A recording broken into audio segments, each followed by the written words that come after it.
Thank you so much, Madam President. Madam President, before we took the lunch break, I was in full flight when the AG decided to stand to his feet and to play that tactic to try to knock me off of my momentum. But it didn't work because I had a big lunch. So what was meant for bad turned out to be for good. Madam President, I have said it before that you can fool some of the people sometime, but not all the people all of the time. This business of transparency and accountability that the Free National Movement campaign on has now turned around to bite them. The wonderful thing about our democracy, though, is that many Bahamians would listen. And every 5 years, they would have their way. When the poll closes at 6 p.m. on election day, would know what the people time is all about. Madam President, in the other place, the Prime Minister and Minister of Finance boast about his administration meeting the country's international obligations, with first acknowledging the fact that they have not met many of the local obligations because we are getting information from contractors, vendors, and contract workers that they are not being paid on time. This is sad. Many are under pressure to meet creditors, and many are at risk of losing their homes and businesses. This cannot be right. When those who are connected politically could seem to get their money, and where those who are not can't seem to be paid. Now, the Minister of State for Finance... Point of order. It is easy for members in opposition to conveniently forget what is documented about them. His party leader, then the Deputy Prime Minister and Minister of Public Works, had similar problems and didn't have no COVID pandemic, Hurricane Dorian damage, with the water project out west, with a company, with this company who could not pay their subcontractors and could not pay their workers, and who were in default of the contract, and who, contrary, this same leader of your party, contrary to the specific position of the board of the Water and Sewerage Corporation, overrode them as minister and say, pay $1.3 million. So please, those who live in glass, and this is documented in the KPMG report, okay? So those who live in glass houses really shouldn't throw a bunch of stones, because the documents independently produced by an independent audit by a major accounting company show clear ministerial override. Madam President, it seems like the AG didn't hear what I say, because he keep referring to the PLP. They've been doing it for the last 4 years. When is time you're going to take responsibility for your action? You're almost ready to get kicked out of office now, and you're still talking about the PLP last administration. Man, come on, man. This almost 4 years, AG. You better worry about tall. Don't worry about that. I ain't worrying about Tall Pines, because at the end of the day, Tall Pines will be represented downstairs for the PLP. Madam President,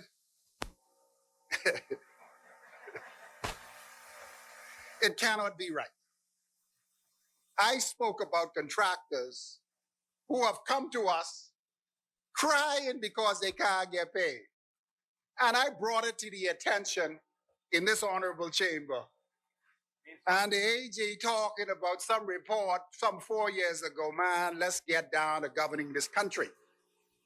Madam President, in the other place, the Prime Minister and Minister of Finance was also given an opportunity to use the midterm budget debate and the fiscal strategy report to reassure the Bahamian people what his administration intends to do to navigate the country out of the current challenges we currently face. Now, I know the Minister of State said that the Prime Minister spoke 2 hours about this plan. But I still waiting to hear the plan because I listened to what he had to say, and I'm not convinced that it was a plan.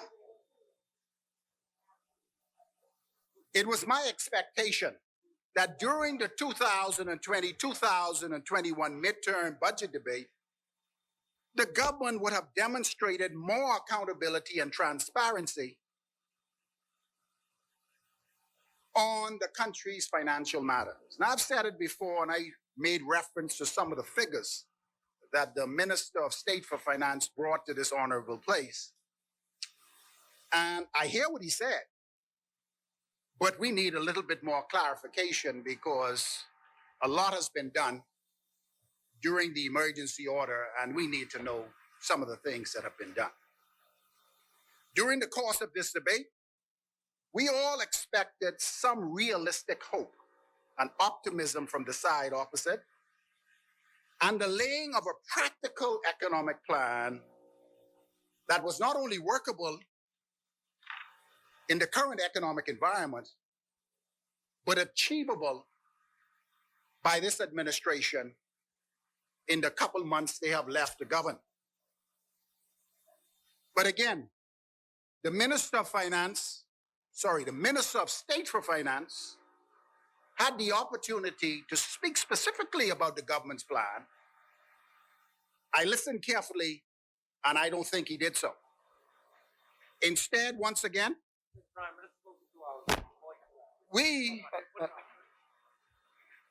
Madam President, we continue to go down the same road, and we will continue to respond to it. I spoke in great detail of the plans that the government has with respect to economic recovery. I spoke to fiscal responsibility. I focused to the fiscal strategy. I spoke to the first of all, putting in place, taking care of our people, that was going to continue. That's a part of the plan. I spoke to small business development. That's a part of the plan. I spoke to the tax assessment. That's a part of the plan. I spoke to the tax incentives that is going to be put in place, a part of the plan. I spoke to the real property tax reform. That's a part of the plan. I spoke to digitization. That's a part of the plan. I laid it all out. Yeah. Where was the senator? He was asleep. Madam President, I was right here wide awake when the Minister of State spoke about some things that they have been talking about for the last 4 years. I think it's about time for something to happen. We can be talking about these things until thy kingdom come. But we're waiting to see some action, man. And actions speak louder than words. Madam President, over the last few months, I've had the opportunity to speak to many Bahamians from all walks of life, and I can say firsthand that things are not well in our country. People have lost confidence, irrespective of what you say on the side opposite. They have lost confidence in this minister-led administration ability to govern. And many are wondering, we hear about all these figures, with all the money that they're bragging that they spent during this pandemic, why there's so much suffering, misery, and despair in our communities throughout our country. Why? We got to do better than we're doing. People out there hurting. Rioting in Europe over. Well, listen here. I don't want to say we are very peaceful people in this country, but there's only so much Bahamians can take. Listen here, we're looking for the government, and I'm going to tell you what our plan is about, because we laid it a couple of weeks ago, and we're waiting to hear what you intend to do. At the very least, Madam President, the government owes the people of this country a workable, comprehensive plan, and not a bunch of promises they keep talking about that they cannot deliver on. You want to lead the debate. Madam President, the Progressive Liberal Party's plan was released a few weeks ago. It's not a perfect plan. I want to say that because in life, there's very little that is perfection. But it did lay out some short-term, mid-term, and long-term objectives that are broad enough to reach and address the needs of the Bahamian people. And it outlines the crucial steps that we feel the country needs to take to rebuild our struggling economy. From what I've heard, going door to door in Tall Pines constituency, our economic plan was well received by many in that community. Madam President, a detailed version of our plan can be found on the PLP's website. But today, I would like to join my colleagues in the other place and speak to a few fundamental components of the PLP's economic plan. Firstly, with the grace of God on coming to office, the PLP will make available $250 million to support small and medium-sized businesses. We intend to increase minimum wage with the plan of moving towards a livable wage. We will bring tax relief to the poor and the needy via the decrease in value-added tax from 12% to 10% in our first year in office. Now, a lot of people, and I heard the Minister of State responded to this, that where are you going to find the $100+ million in loss of revenue? But I want to assure him that we didn't pick this out of a hat. We've had economic experts guide us in the decision-making process for our plan. We intend to implement the country's national development plan and our Vision 2040 blueprint for the way forward for our country. Madam President, hey, G, you have your time to talk. Let me speak. The people who put me here won't hear me. You'll have the opportunity for them to hear you. I'm not here to sit down. I'm here to make sure that our view is heard. Well, that's fine. Well, that's fine. The people. Hey, listen here, the people put me here. All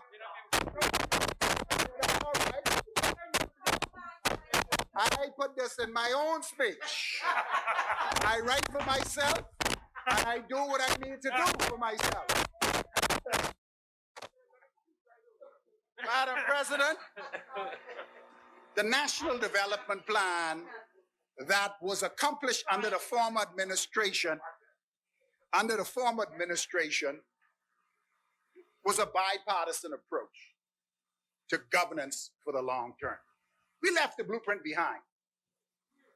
They allow it to sit there and collect dust. Yeah, you all put it in the archive. You all put it in the archives. And now you're looking at it because we're seeing things that we left behind popping up. Madam President, the approach of lowering value-added tax from 12% to 10% while increasing minimum wage would certainly increase consumer spending. It is an economic model that we strongly believe is possible and will work. And from this model, we anticipate that more money will go in the pockets of Bahamians. And as a result of more money in their pockets, people will have or be more inclined to spend. Madam President, the 100 million plus loss in revenue the Minister of State for Finance talked about could easily be recovered by way of increased consumer spending and stronger revenue collection measures that must be put in place. Well, Minister of State, you saying it's not enough? Our economic advisors have guided us in the pathway how we can make it more enough. Madam President, the economy of Grand Bahama and Abaco is in bad shape. I think the Minister of State clearly pointed out that we have some issues on the ground. It's in bad shape with high unemployment rates, higher than the national average. Businesses are struggling in the aftermath of Dorian, and many businesses became victims of the lockdowns and the strong measures, the draconian measures put in place as a direct result of COVID-19 pandemic. Madam President, it was estimated that some $3.4 billion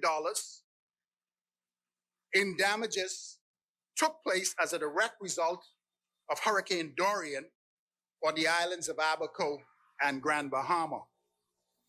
But what is interesting, Madam President, we were anticipating a boom in construction, in the restoration effort. But what we learned is that a lot of people did not have hurricane or flood insurance and simply did not have the financial means to repair their homes and to restock their businesses. And as a direct result, the economic engine, which is the small business owners in Grand Bahama, has been severely affected. Much talk about Hurricane Dorian recovery efforts that was supposed to prime the local economies of Abaco and Grand Bahama is moving at such a snail pace with little or no impact on the ground. And in some areas of Abaco and East Grand Bahama, the government relief effort, as far as I am concerned, has come to a complete standstill. Point of order, Madam President, and I apologize for keep coming up. But Madam President, again, the fact I want to make sure that there's no misleading of the public out there. The facts are this: $4.5 million in the hands of Bahamian contractors went on our schools in Grand Bahama. Almost $12 million went in the hands of Bahamian contractors with respect to the $12 million with respect to the Rand Memorial Hospital. Almost $2 million went in the hands of Bahamian contractors with respect to the courthouse. An additional $6 million went in the hands of Bahamian contractors with respect to road works in East Grand Bahama. So, Madam President, you say peanuts. We say almost $20 million went directly in the hands of Bahamian contractors. And that does not include the over $3 million that was spent on home repair in the hands of Bahamian contractors in East Grand Bahama, in the entire island of Grand Bahama, and also in Abaco. Madam President, we have to speak facts. We can't just put out this information about peanuts was being spent out there. Because it's not fair to the Bahamian contractors who did the work and who also had the value for the work that they did, Madam President. Waiting on their money too. Madam President, Waiting for money, there was I said that some $3.4 billion worth of damage was done to the island of Abaco and Grand Bahama as a direct result of Hurricane Dorian. The Minister of State stood to his feet and spoke about some of the work that has been done. I didn't say no work was done. What I'm saying is the amount of resources that needs to be put into the local economy.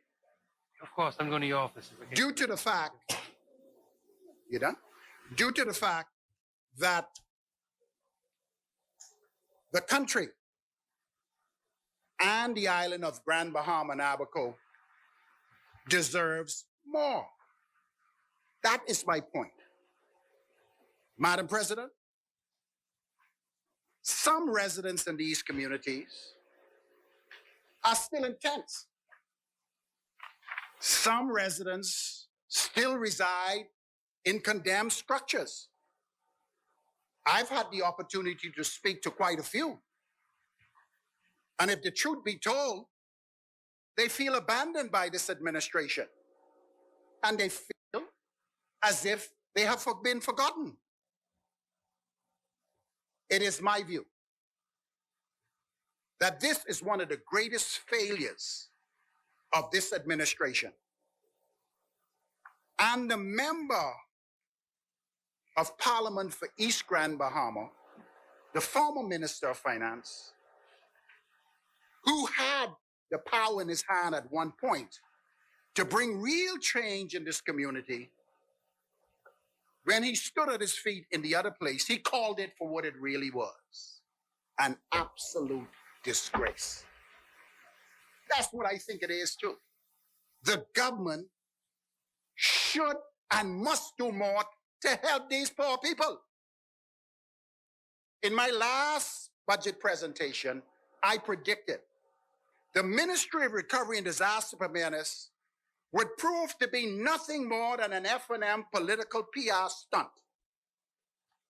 And the Prime Minister placed his First Minister of Disaster and Preparedness, the Honorable I.M. Lewis, in a very awkward position with no staff, little or no staff,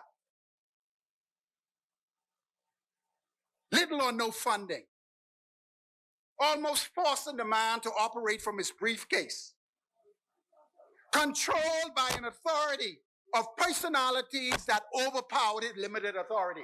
Man, let me speak, man. This is my view. I have a right with office. Come on, man. The man was operating from his briefcase in the car, man. That's how I see it. I see him in the car with his briefcase. You operating from your briefcase. You give him a little room. You all should be ashamed of yourself. Senator Thompson. Madam President, you know, if it was not so serious, it would be fun. But Madam President, again, I cannot allow those facts to be left out there. Madam President, it was quite clear that the Minister of State for Disaster Preparedness and Recovery, Hiram Lewis, functioned from a fully functional office. In fact, his office was probably just as big or bigger than the office of the Prime Minister in Grand Bahama. He had a very large office. He had staff, and they did a wonderful job. In fact, the entire, Madam President, not the budget line, but Madam President, the report that was tabled.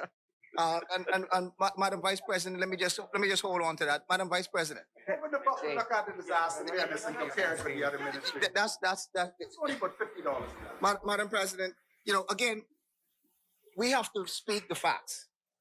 A full report was put out in the public domain as to what the Ministry of Disaster Preparedness is doing, which they call a PR stunt.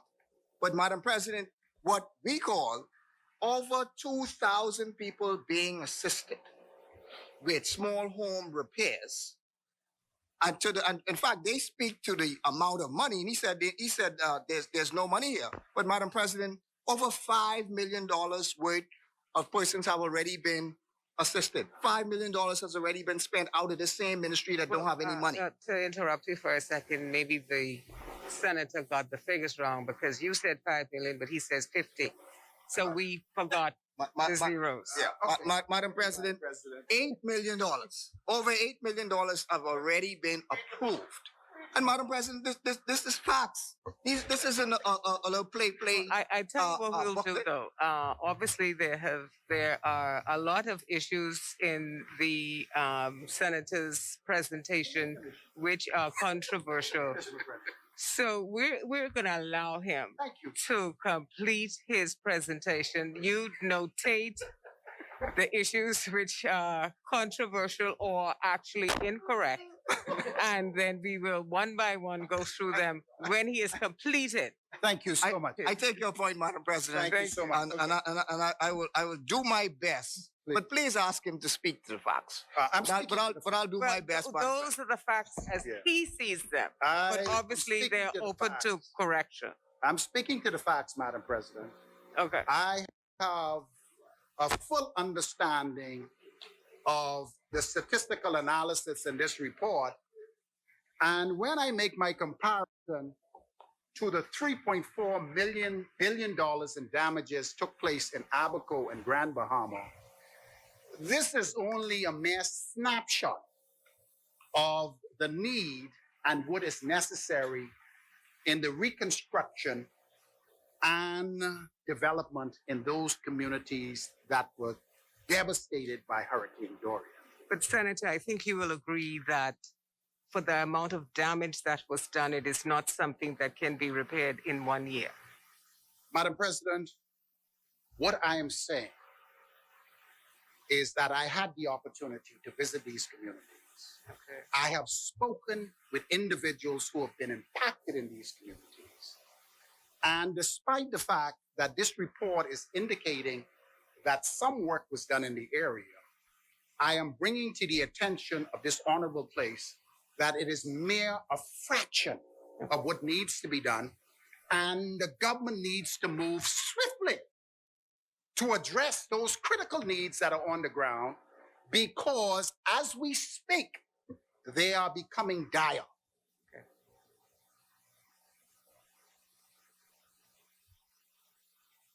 Minister, you have gained a nomination for East Grand Bahama. On behalf of the residents in that community, I think you need to move and move quickly, because the Lord has blessed you with the power to make changes. All of us are sitting and watching to see if it's mere rhetoric or action. And that's the word to the wise. Madam President,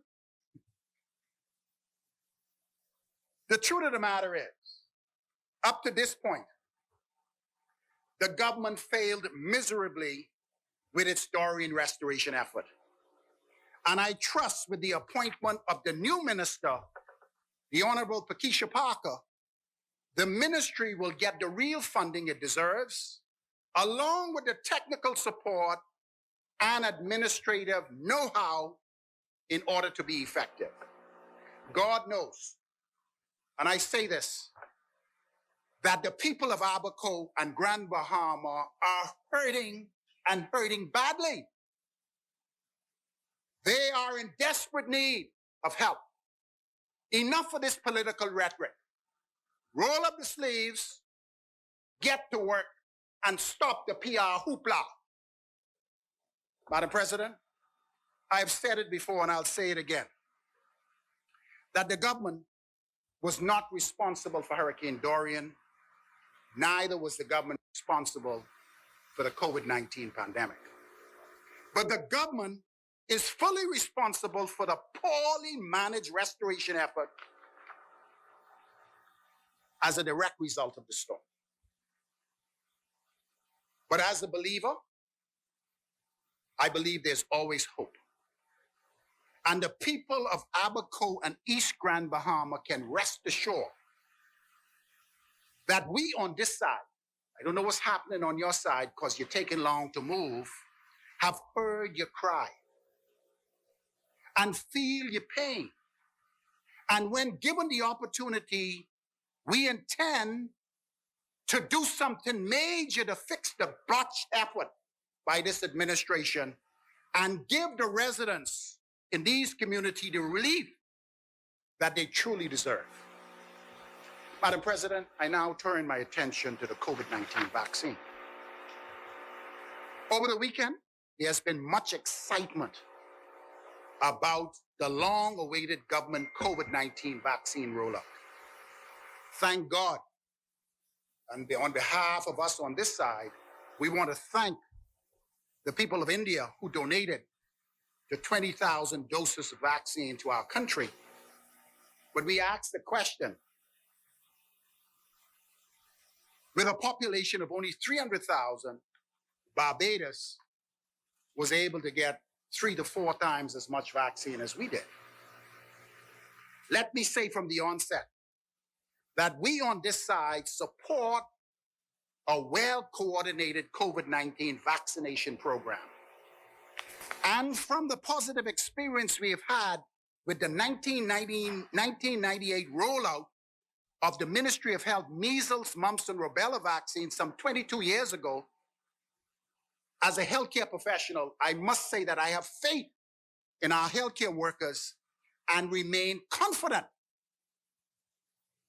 that with ongoing training and aggressive public healthcare measures, we will be able to follow all of the World Health Organization criteria and mount a successful COVID-19 vaccination program. The skill sets are in our country. We have done it before, and I have no reason to think that we cannot do it again. We in the Progressive Party, if called upon, stand ready to do our part to assist the government and healthcare teams throughout the Commonwealth of the Bahamas to be a part of this national effort. But with that being said, we on this side have some concerns that we believe should be addressed in order to strengthen and clarify many of the misconceptions that currently exist around the safety of the AstraZeneca vaccine. First and foremost, we believe the government has a responsibility to consult with healthcare workers in both the private and public sectors. And we believe more work must be done in this area. To be honest with you, Madam President, I read something in the newspaper that disturbed me. And it looked really bad when the medical community goes into the public domain and speaks specifically on not being consulted adequately. I believe we need to fix this because this is completely unnecessary. Someone dropped the ball because it's impossible to have an effective vaccine rollout if you do not have the medical fraternity operating with you. Secondly, Madam President, Bahamians who have concern about COVID-19 vaccines, and more specifically the AstraZeneca vaccine, should be directed to a reliable government source and be advised to consult a trusted healthcare professional to make the decision that is in their best interest. Thirdly, Madam President, the government should focus more on public health education. Yes, there's some being done, but I believe we need to ramp it up.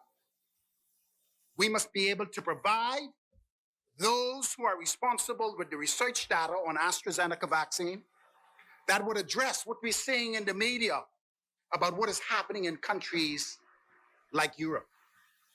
Instead, we must move away from these shallow PR efforts designed to promote a political agenda rather than public health. It is important to point out that the government, which was 17th in the Caribbean region to receive the COVID-19 vaccine, must work hard to catch up with our regional partners. And lastly, they must give a date. I know we keep hearing the vaccine from WHO is coming this month, the end of the month. We need to try to get some definitive dates so that we can plan better and the Bahamian people can be a part of this preparation. Finally, the government needs to look beyond vaccines. Yes, vaccines are important, but we need to look beyond it and lockdowns and take steps to keep our people safe, because this pandemic is not behind us. Madam President, as the official opposition spokesman on health, it is our view that every effort must be made to avoid further lockdowns, which have caused great harm to our local economy, and we will continue to press the government to bring to this Parliament long overdue legislation that would move us away from these emergency orders and ultimately dismantle the competent authority that has been knocking about for the last 12 months. Madam President, the leadership of our party stands ready to lend our support to this important vaccination effort and will continue to do all in our power via the party's social media platforms to stress the importance of getting COVID-19 vaccine. Madam President, as a COVID-19 survivor, I encourage every Bahamian to get vaccinated, even though it's a voluntary process. Like all healthcare professionals, I stand ready to receive my first jab of the AstraZeneca vaccine, currently available in our country, and tend to follow the Ministry of Health guidelines in order to secure it as soon as possible. Minister, you hear my cry? Madam President, I now turn my attention to some of the concerns that we have with the Ministry of Health. And as the shadow minister, I believe that there's some issues that we must bring to the attention of the ministry with the need to move swiftly to correct them fully or make efforts to do so. We in the PLP always believe that the avenue for universal health care in our country is by way of national health insurance. This is a fundamental right for every Bahamian, and it lines up with the philosophy of the Progressive Liberal Party to try to wipe every tear from every eye. Yes, Madam President, NHI was launched by our administration, and during our consultative exercise, both the PLP and the FNM agreed that because of the economic fallout in a tight economy, it was best to roll the program out, or this life-changing program, in stages. As recommended by our consultants, we launched the first phase of NHI, the primary health care component of the plan, with the aim of achieving the second phase of the program, which was the selective catastrophic care component, within 2 years of our second consecutive term in office. We lost the election in 2017, and subsequently the baton was passed on to this administration, who immediately, and this always hurt me, an important social program like this to bring universal health care to all Bahamians was put on hold. This administration, as far as I am concerned, wasted precious time challenging the legal framework of the National Health Insurance Authority that initially stagnated the authority's ability to activate programs. It delayed the expansion of healthcare networks and was able to activate on contractual commitments put in place by the former administration. Fortunately, the primary healthcare component,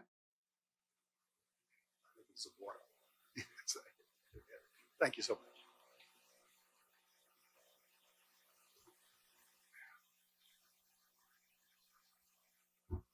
Fortunately, the primary health component of the plan survived.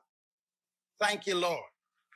And thanks to the dedicated healthcare professionals in the authority, in particularly the chairman, who I thought did an excellent job, and I believe in giving credit where credit is due, because a program of this nature should not be politicized. It must continue until we reach our goal and objective.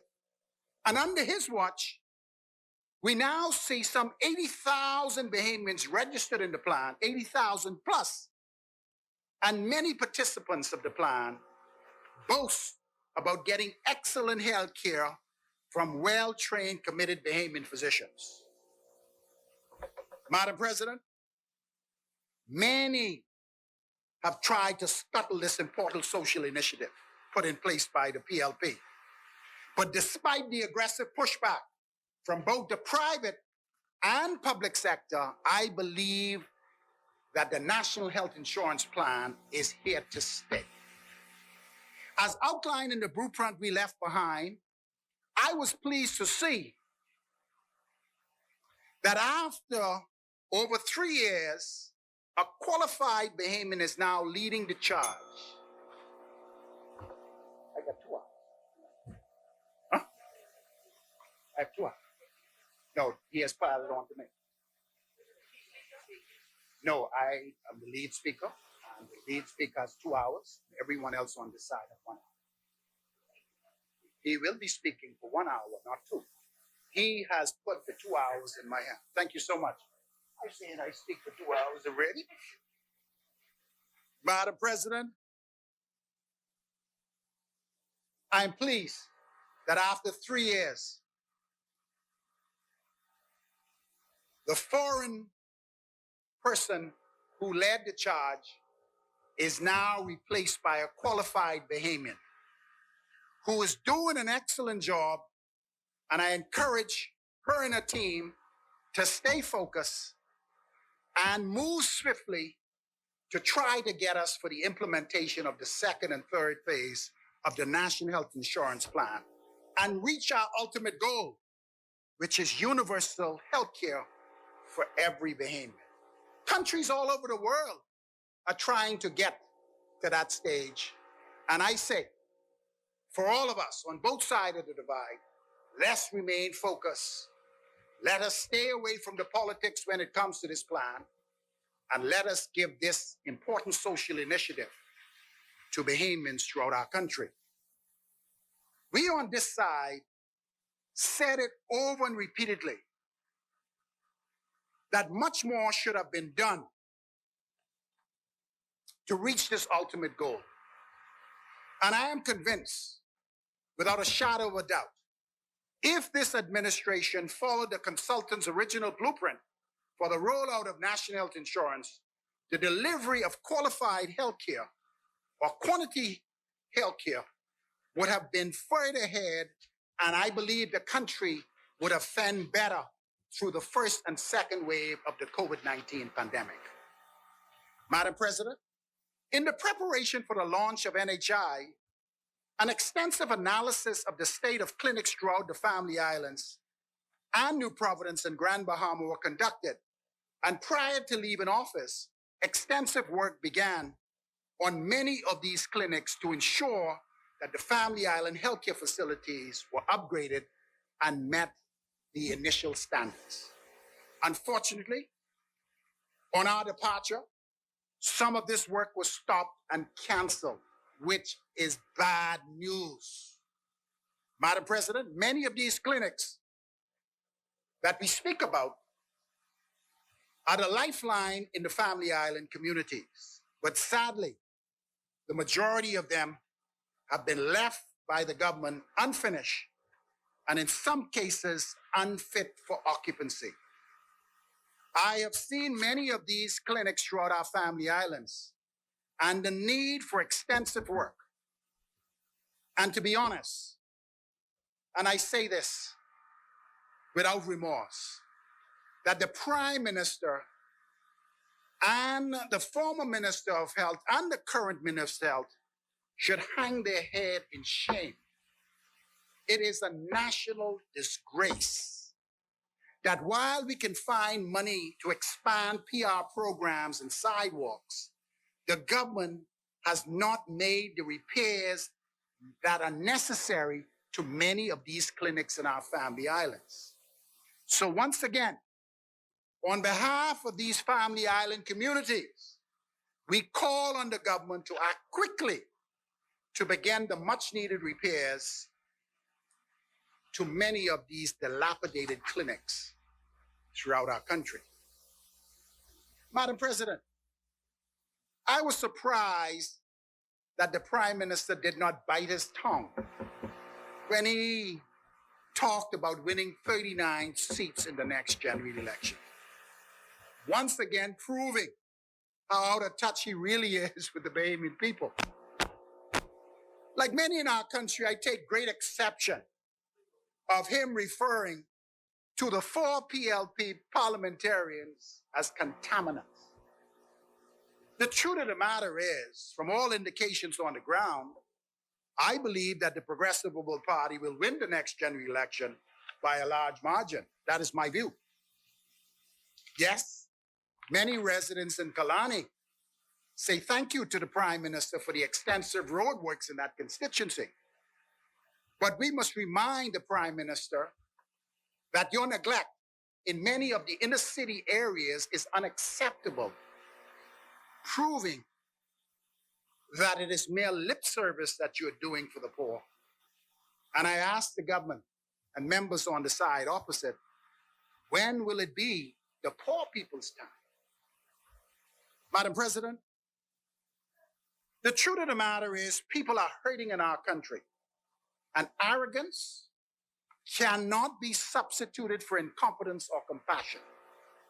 Nothing, as far as I am concerned, in this mid-year budget demonstrate clearly that there is any recovery in sight, proving that this administration is now demonstrating political fatigue and seem to be out of fresh new ideas.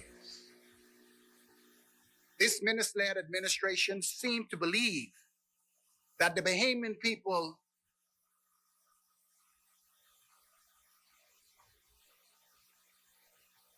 don't see what's happening. It reminds me of a story, Madam President, about a married man caught red-handed in the act of infidelity. He then turns to his wife and said, "Woman, are you going to believe me or your lying eyes?" No, Prime Minister. We know the truth about your government, and no deflection about sharing leadership next time or name calling of the opposition members will cover over the pain and suffering heaped up on the Bahamian people over the last 4 years by your administration. I can leave that. Get ready. I say get ready, Bahamian people. And as the chairman, Fred Mitchell, always say, it ain't long now. Madam President, with your leave, I now turn my attention to the compendium of bills, mainly the Public Finance Management Bill, the Procurement Bill, the Statistics Bill, and the Public Debt Management Bill, which seeks to replace the original 1973 Financial Administration and Audit Act and its amendments done in 1983. Madam President, let me say from the onset that despite the fact that these financial bills were rushed through Parliament without proper consultation, we do support them in principle. But on close examination of the bills, we are convinced that this administration is trying to create an optical illusion to satisfy the Bahamian people in their final days in office. And secondly, trying to convince the country's creditors that they are modernizing the public administration infrastructure in an attempt to clean up their tarnished image when it comes to transparency and accountability in the financial affairs of the country. As was clearly outlined by my colleagues in the other place, We say the government should come clean with the Bahamian people and admit that the country's loan agreements are tied to specific structural adjustments in the country's public finances. This simply means that other than the Statistical Bill, the other three pieces of legislation are reactionary, driven by external forces.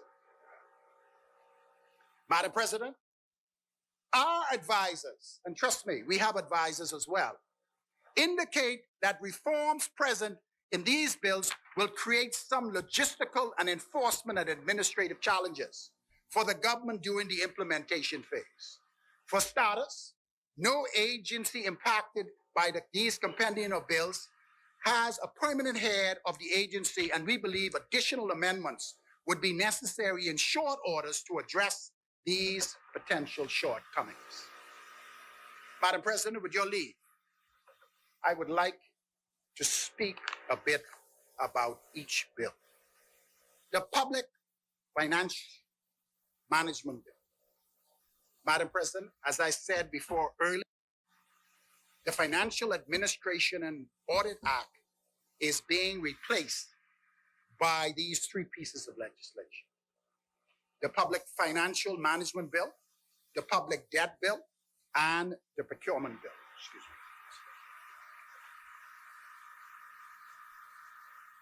Minister, I thought that you were making strides to ensure that we have lunch in this place. But I appreciate, Madam President, for your contribution to the course. But that was breakfast. I do appreciate it. We were unable to move around. As you're aware, downtown is not what it used to be because of the pandemic. And some of us older ones in the chamber need to eat on time.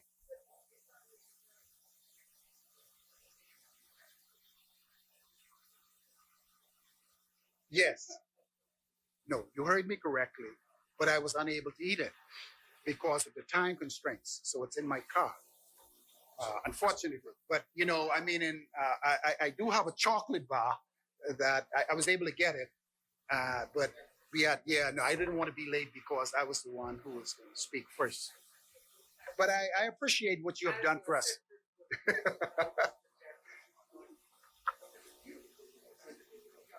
Yes, no problem.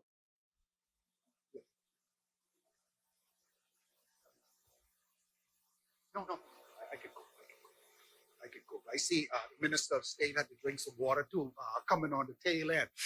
Yeah, it's difficult. No, I wouldn't do that. The Public Finance Management Bill simply documents in law many of the current processes and procedures and practices at the Ministry of Finance and the wider public service. In fact, much of the content of the original Financial Administrative and Audit Act 1973 was transferred into the Public Finance Management Bill. Therefore, it is our view that greater training and education would be necessary to effectively implement and enforce the proposed reforms contained in this bill. This begs the question, Madam President, of the government's intent. Is the intent truly to modernize through reform, or is it simply a rush attempt to satisfy the government lenders and creditors that structural reforms are being made as a prerequisite only to assess funds from public-based loan agreements? I ask that question because many people in the public domain feel the same way. Then there's the question of the possible impact of this bill on the independence function of the House of Assembly or the House Public Accounts Committee is a potential issue that we believe conflict with the Westminster Convention as it relates to the separation of powers. Simply put, Madam President, under no circumstances is the executive branch of government permitted to dictate and interfere with the work of Parliament. This provision could create a possible constitutional crisis solvable through a judicial review.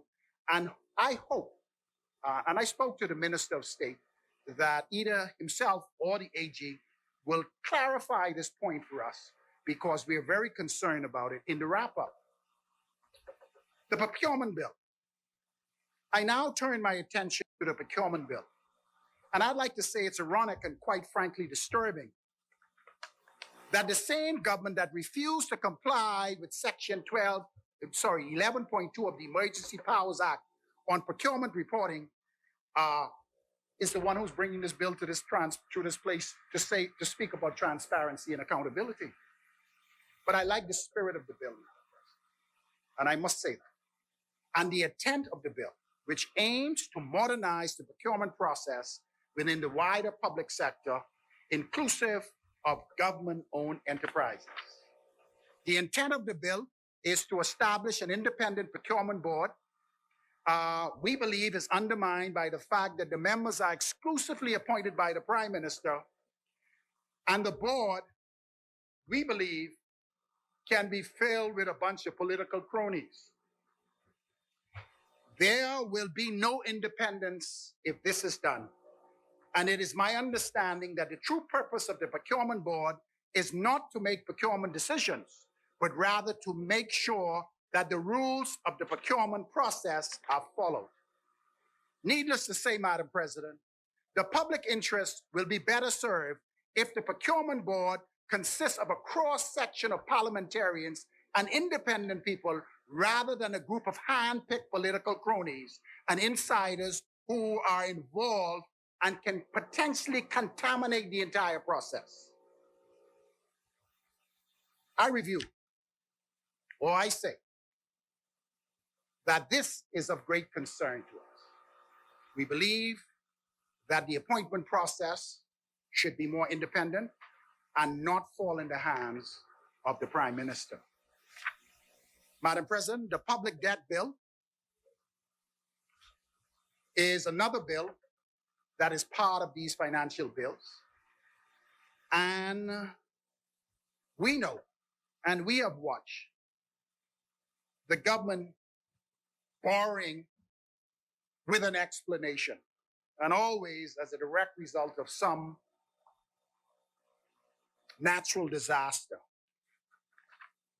With due respect, Madam President, if the country's deficit have not been contained over decades, and if our national debt continue to spiral out of control under the first two bills, then please tell me, what difference will the public debt bill make?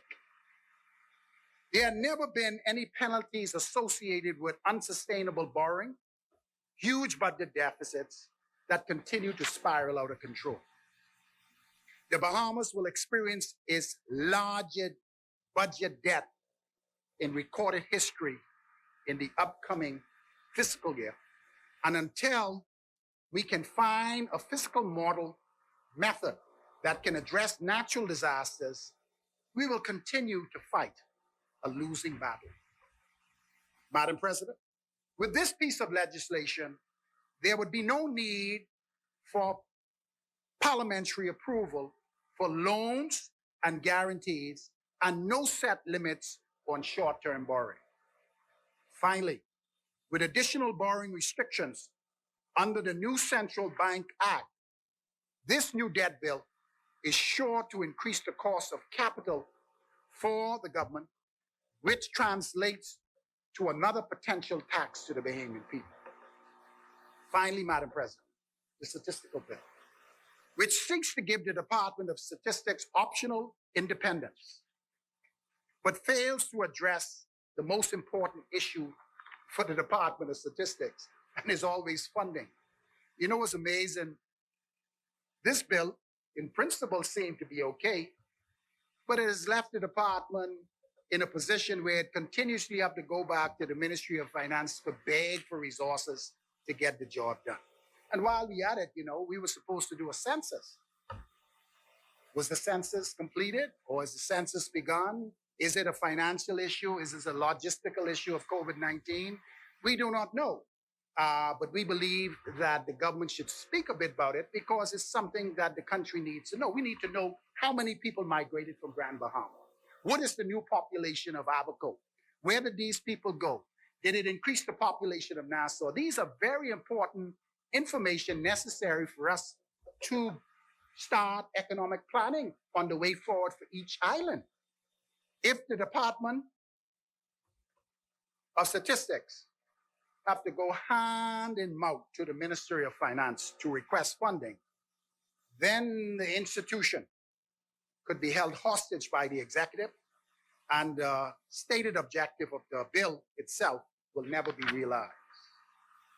Finally, Madam President, from the face of it, all these bills need further public consultation as far as we are concerned. And even though we support them in principle, we say to the government, it's time you come clean to the Bahamian people concerning these bills and articulate an urgent plan of action to ensure that you live up to your campaign slogan of accountability and transparency. You can fool some of us some of the time, but you cannot fool the Bahamian people all the time. Madam President, before I take my seat, I would like to thank the wonderful people of Tall Pines for giving me the privilege to meet them at their homes. I've had the opportunity to listen to them, to many, with their concerns for the constituency, their personal concerns, and their concerns for the Commonwealth of the Bahamas. Finally, to my dedicated team, you are a very special group of individuals who are working diligently as agents of change. I've found you to be hardworking, dedicated to the cause of making life better for everyone in the Commonwealth of the Bahamas. Once again, from the bottom of my heart, I thank you, and I look forward to working closely with you in the weeks, months, and years to come. Madam President, may God bless them.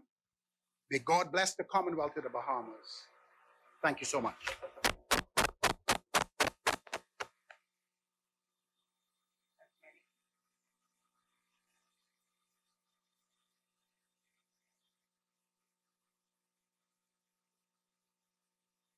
Isaac Johnson.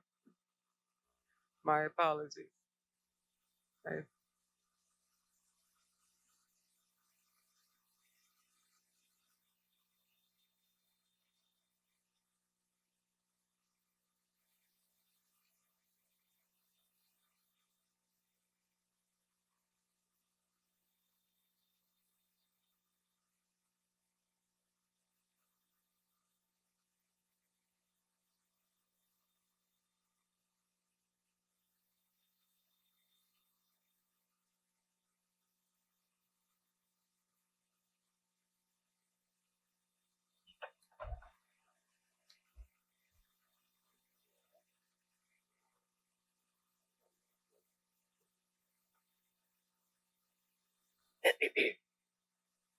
Good afternoon, Madam President and fellow senators. I stand here today honored to be able to address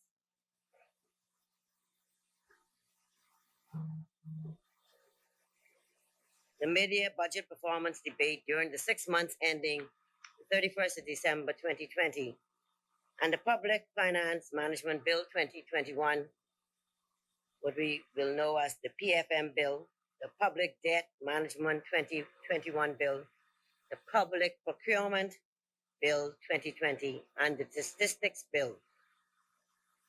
I wish to thank God, Madam President, for allowing me to be placed in such a place at such a time. I also wish to thank the leader of the Free National Movement, the Prime Minister, the Most Honorable Dr. Hubert Minnis, for appointing me as one of the consultative senators and ensuring that labor, the most important commodity in our country, has a voice at the table. Of course, I would not be standing here today if it were not for my family and their support.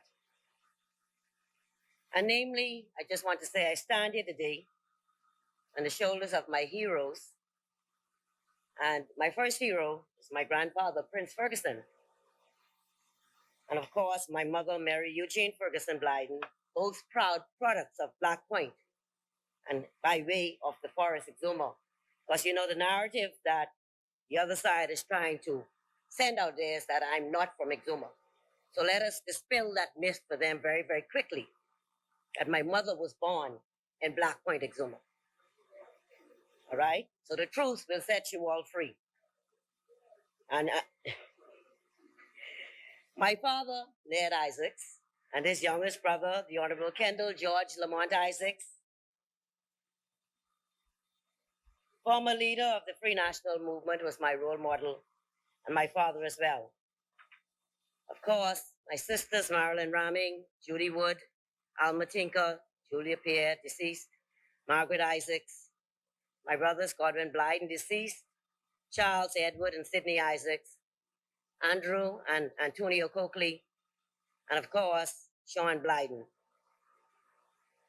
I also would not be in this place without the support of my son, James Clark, my daughter-in-law, whom I call my daughter, who is my daughter, Chanel Wilson Clark, and my three incredible grandsons, Jamero, Joseph, and Jacob, whom I love dearly. Madam President, I now wish to extend a special hello to all of the constituents of Exuma and Ragged Island. In particular, the campaign team and supporters of the Free National Movement.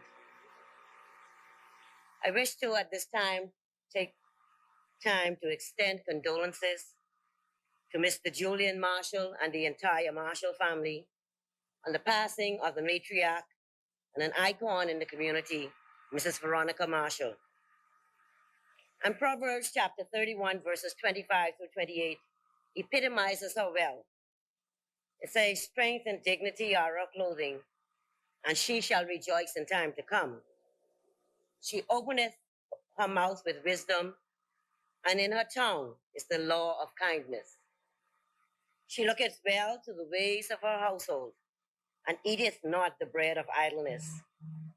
Her children rise up and call her blessed.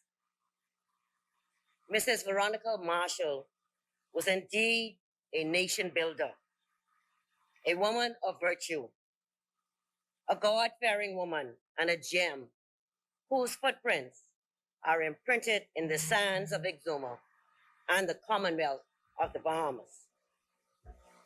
Her warmth and kindness radiated to all who met her, and I was honored and blessed to share a few moments with her just days before her passing, and I thank God for the time we shared together. She will be missed by the entire Exuma community and the Commonwealth of the Bahamas. May her soul rest in peace and rise in glory. I also wish to extend condolences to Advira Taylor and her family on the passing of two of her cousins, and praying for both families at this time. Madam President, I wish to extend congratulations to all of the 2021 graduates of our primary and high schools, but more specifically, Exuma and Ragged Island primary and high school students. All those students, especially those graduating from University of the Bahamas Baptist College, and other universities locally, regionally, and internationally. You will always remember your graduation as it happened during the historic COVID-19 pandemic, which is etched forever in history. Madam President, I now turn my attention to the mid-year budget performance debate during the 6 months ending the 31st of December 2020. And Psalm 121 verses 1 through 2 says, I lift up my eyes to the mountains. Where does my help come from? My help comes from the Lord, the maker of heaven and earth.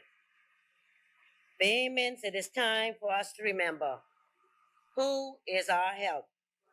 provider, and in whom we should trust that he has brought us a mighty, mighty long way and will continue to do so.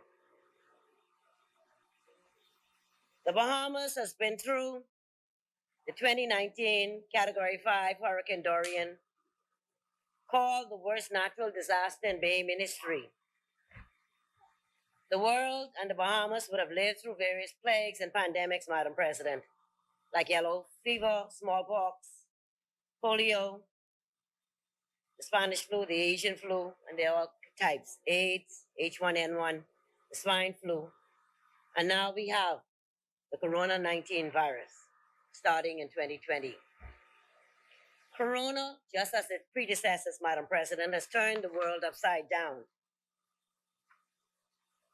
including our beloved Bahamas. But we will overcome.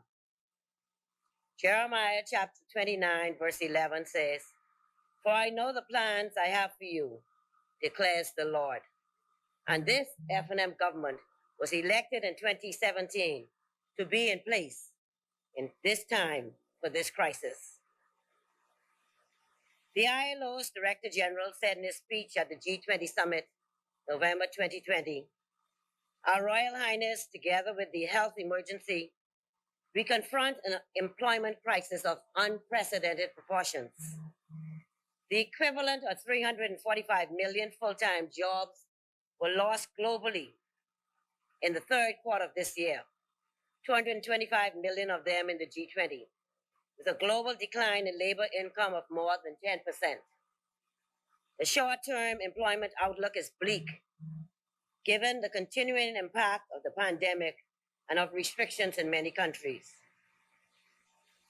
It is vital now, Madam President, that such measures remain in place and at scale to avert a massive surge in unemployment and to minimize the long-term damage of economic inactivity by keeping people's attachment to the labor market. But of course, developing countries have lacked adequate resources, and their fiscal stimulus packages have only minimally compensated for the hit to employment. The financial support mobilized by the G20 to fill this gap would make a crucial difference to fighting the crisis and truly demonstrate the value of international cooperation and solidarity. This could form part of the G20 initiative to provide adequate, sustainable protection for all. The Director General, Guy Ryder, went on to say, "Your Majesty, the G20 under the Saudi presidency has committed to building back better and has a unique opportunity to do that. That is urgent in light of the deep-rooted inequalities that the COVID-19 crisis has exposed. Without profound structural changes, these will merely intensify with consequences that we cannot predict. The global crisis demands a global response, with the G20 to the fore. And in the world of work, Madam President, this means stimulating the economy and employment supporting enterprises, jobs and incomes, ensuring social and health protection for all, and using social dialogue. Just last week, the International Labour Organization decided that our International Labour Conference next year will discuss and adopt a global response for a human-centered recovery from the COVID-19 crisis that is sustainable and resilient. Antonio Guterres, the UN Secretary General, on the 28th of January 2021, in his opening remarks to the press, following a briefing to member states' priorities for 2021, Madam President, said this must be a year when we put our world back on track towards peace, stability, and opportunity for all. Because it is clear that we have lost our way. Those whose life chances were already reduced by inequality and injustice based on income, race, gender, and other forms of discrimination are suffering most from the impact of COVID-19. Meanwhile, this week's report by Oxfam found that the money accrued by the world's 10 richest billionaires during this crisis, Madam President, would be more than enough to prevent anyone from falling into poverty as a result of the pandemic. It could also pay for the COVID-19 vaccinations for everyone, everywhere, with change to spare. If we fail to reverse these inequality trends, we are sowing dangerous seeds of discord, disunity, and division for the future, Madam President. The red flags have been apparent for some time, and as the UN Secretary General went on to say, I and others have issued a series of global warnings and alerts. While the world has made enormous progress on poverty, hunger, health, education, and gender equality over the past 2 decades, it has neglected critical global commons and global public goods: a healthy climate, a stable climate, universal health coverage, cybersecurity, and effective governance. The impact of that neglect is now starting to overwhelm and undermine the hard-won progress that we have made. Hunger and poverty are rising for the first time in decades. Women's rights are going into reverse. Hundreds of millions of children are missing out of an education. Human rights are under assault. Inequality is at obscene levels. Madam President, he went on to say the global crisis triggered by COVID-19 is not some kind of black swan event. It was predictable and predicted. It is a symptom of neglect. A crisis was always coming, but the world was not prepared. He said, crisis provokes change, Madam President, and our challenge during this pivotal year is to make sure the change goes deep enough. We must prioritize inequality, geopolitical divisions, widespread violations of human rights, the misuse of technology, and the stagnation of the nuclear non-proliferation regime for urgent, coordinated global action. Madam President, COVID-19 has and continues to impact the entire world, not just the Bahamas.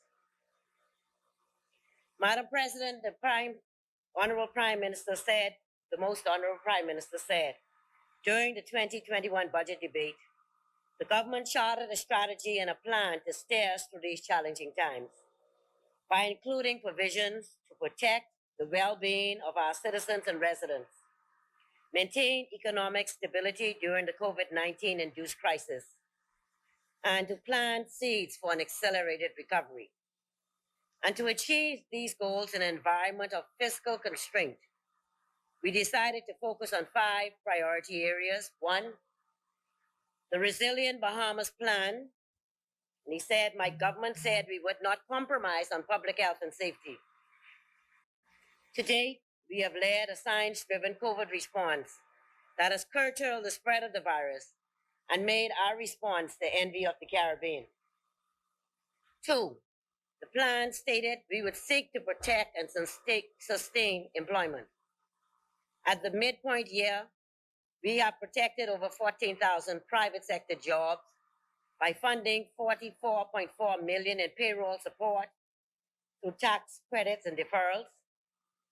3, the plan stated we will not let our citizens go hungry.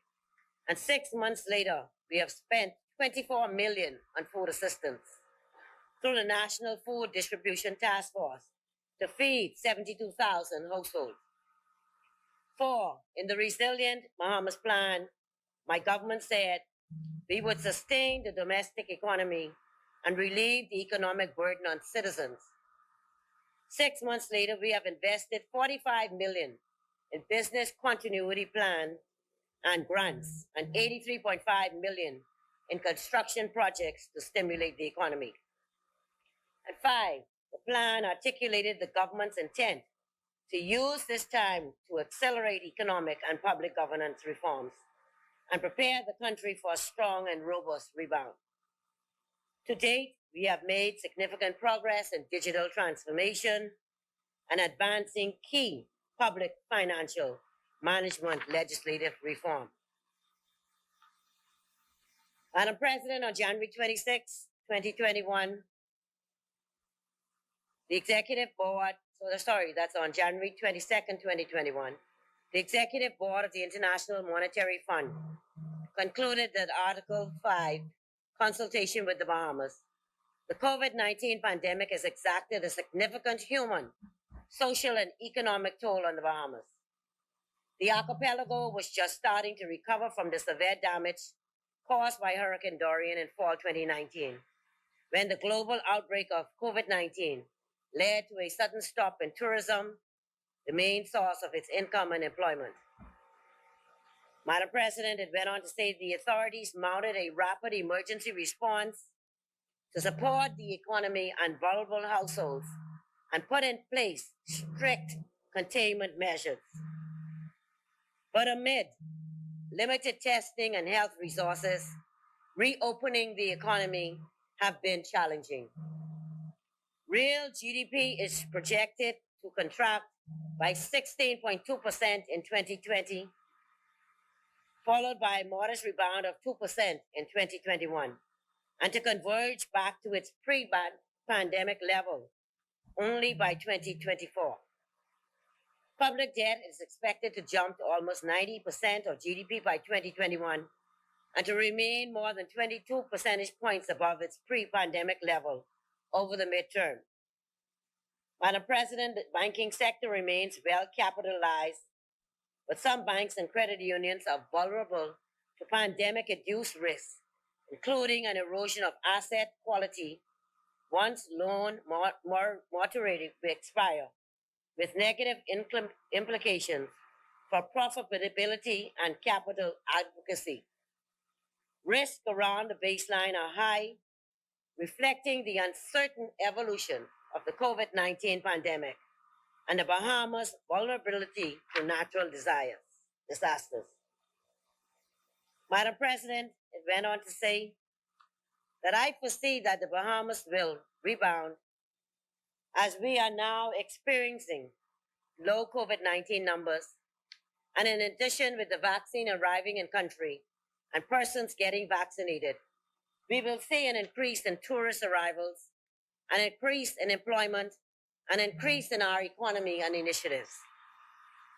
At this time, Madam President, I want to encourage all Bahamians that when the vaccine is made available to them, that they take the vaccine. There is a lot of propaganda being circulated out there that is just not true. And I encourage all Bahamians to do their research and get the correct information from credible sources instead of what is being circulated on social media. Dr. Robin Roberts said it best yesterday when he said, what you are saying is true, Madam President, but let's look at the other facts. One, the evidence is factual. Those vaccines are unlikely to succumb or to suffer any debilitating sequel from the disease. More importantly, hospitalization, ICU admission, and death. He said we wear seatbelts for the same reason, knowing it will not stop you from having a road traffic accident. Two, we know that any complications arising from vaccine administration is no greater than what we recognize in vaccine administrations since vaccines have become a staple of public health. Don't mind the noise in the market, it's the price of the fish. Three, the researchers have been honest. The bug, in essence, can colonize your airway, which is not an issue if vaccinated, but you can transmit it to someone else. And if they are not vaccinated, it transforms from a sentinel to a pathogen. Four, we are a long way from herd immunity. And the vaccine is the quickest and the most objective way to get us there. Medicine remains inexact science. It's the quest for truth that has driven medicine over the centuries, moving from hypotheses to theories to laws. We must remain vigilant that the consumerism and profits don't become the primary drivers. 5, we are then the custodians to ensure medicine remains affordable, appropriate, accountable, and accessible for all. He said, I got mine at no cost yesterday with a commitment from the government that every Bahamian who so desires will get it similarly. I am not a lab rat. I'm a thinking human being that has the privilege and honor to serve. My taking the vaccine was to exemplify that I practice what I preach, Dr. Roberts said. Everyone is entitled to their own beliefs. It is ourselves we must live with in the final throes of life. I believe there's much more to gain from taking the vaccine at this time than not taking it. After all, every morning we jump in our cars and drive somewhere with the confidence of wearing our seatbelts that there will be no accidents. The truth is, everyday living proves in most instances we are correct. And so the world continues whether we live in it or not. We tend to our own garden we call our own. Madam President, I now turn my attention to the accomplishments of this government in beautiful, tranquil Exuma and Ragged Island since 2017, and it's been ongoing because every infrastructure that is in Exuma was built by the F&M government. Refurbishing and painting of the administrative building, the ongoing roadworks from the airport to Georgetown, the recent opening of the passport office, continuous minor road repairs, fixing the Williamstown Culvert Bridge in Williamstown and clearing out the salt pond to allow the water to flow. And other works to come. A new airport is to come. Last airport was built under the F&M. And to be relocated, and also a new administration building is to come, and it's to be relocated from its present location. A new township is to be built in the west. Like I said, the F&M government has done all the major infrastructural work that has been done in Exuma. The F&M government also started the bed and breakfast phenomena, Airbnbs, by giving Exumians duty-free on building materials. And of course, the F&M government has stabilized and encouraged the farming industry in Exuma with incentives, encouraged the formation of cooperatives, which has already happened. In addition to encouraging associations and cooperatives, the government has encouraged farmers to take advantage of the new farming methods such as hydroponics and greenhouses. 200 backyard kits were sent to Exuma, and the Member of Parliament received 100 of those to distribute to Exumians. Also, Madam President, the Department of Fisheries is also encouraging the fishery cooperative so that fishermen can harvest more fish for consumption to Bahamians and visitors alike. Last year, the Ministry of Works commissioned a new dock, a parking lot, and landing at Baratari, Exuma, which benefits all those young Exumians who offer tours to see the swimming pigs and other attractions in Exuma, which we know the swimming pigs are known all over the world. And now I understand they're in other places, but were first found in the islands and in the keys of the Exumas. In Ragged Island, the solar electric plant had some hiccups, but will be ready by June. The school, which will also serve as a hurricane shelter, will also be the model of future schools to be built on our family islands, along with residential accommodations for teachers who are stationed there. The nurse and police accommodations will also be ready by the end of the year. And as I said, and I'll continue to say unequivocally, that the majority of the infrastructural work done in Exuma has been done by the F&M government. Such other roadworks such as good running water, 3/6 channel cable, the government dock, and all the work that was necessary for them to get water in Williamstown has been done by the F&M. The F&M government as a whole has, as Jeremiah 29:11 said, to say, continue to say so much plans to prosper and and not to harm your plans, to give you hope and a future that this F&M government will continue to do and be on the target and plan that they're on. The F&M government, since coming into power, has done a lot. They've given the University of the Bahamas Technical and Vocational Institution free tuition, ended fires at the city dump. We've had the Small Business Development Center that has assisted many small and medium enterprises. The fiscal responsibility bills, the digital economy with the sand dollar, the Grand Bahama and Over the Hill projects, the NIB unemployment benefits to the tune of $250 million, the feeding network, although which some MPs want to take credit for, fixed NHI, new environmental laws, maintaining civil servant salaries. We've had downtown renovation, the ICT laws, the cryptocurrency, data protection.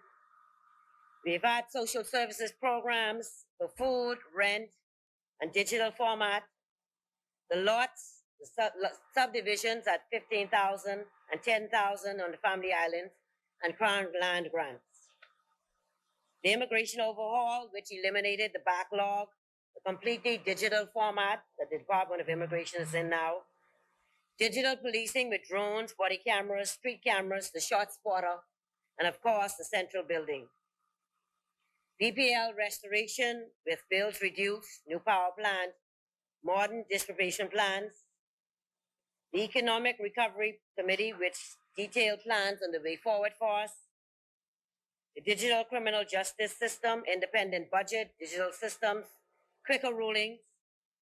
The Family Island infrastructures, which I've already spoken about. Maintaining civil servants, despite pressure, no one was laid off. Agriculture and fishing, 40% of products local. Payments only fishing. An overhaul of the Sovereign Wealth Fund, the infrastructure and other stabilization funds. And of course, our record tourist numbers, we've been flattening the curve and slowly opening up our economy, and which will happen even more quickly now with the fact that we have a vaccine. Madam President, this F&M government has been balancing the priorities of saving lives, rebuilding islands, and maintaining our economy has not been done without challenges. During the first 6 months of the 2021 fiscal year, the total revenue contracted by an estimated $415.3 million to $673.4 million when compared to the same period last year. This amounted, Madam President, 38.1% of the full year budget estimate. When we take a closer look at the components of this revenue, we understand the following. One, collection of taxes contracted by $425 million to $568.5 million. This is largely driven by reductions on the cost VAT collections of $228.9 million to $286.4 million, a lower intake from international trade taxes by $128.7 to $103.2 million, and excise tax reductions of $43.6 million to $88.9 million. The reductions are largely a result of the reimposition of certain COVID-19 health and safety measures as the country experienced a second wave, resulting in us opening up faster and slowing down the anticipated economic recovery and consequently lower government tax receipts.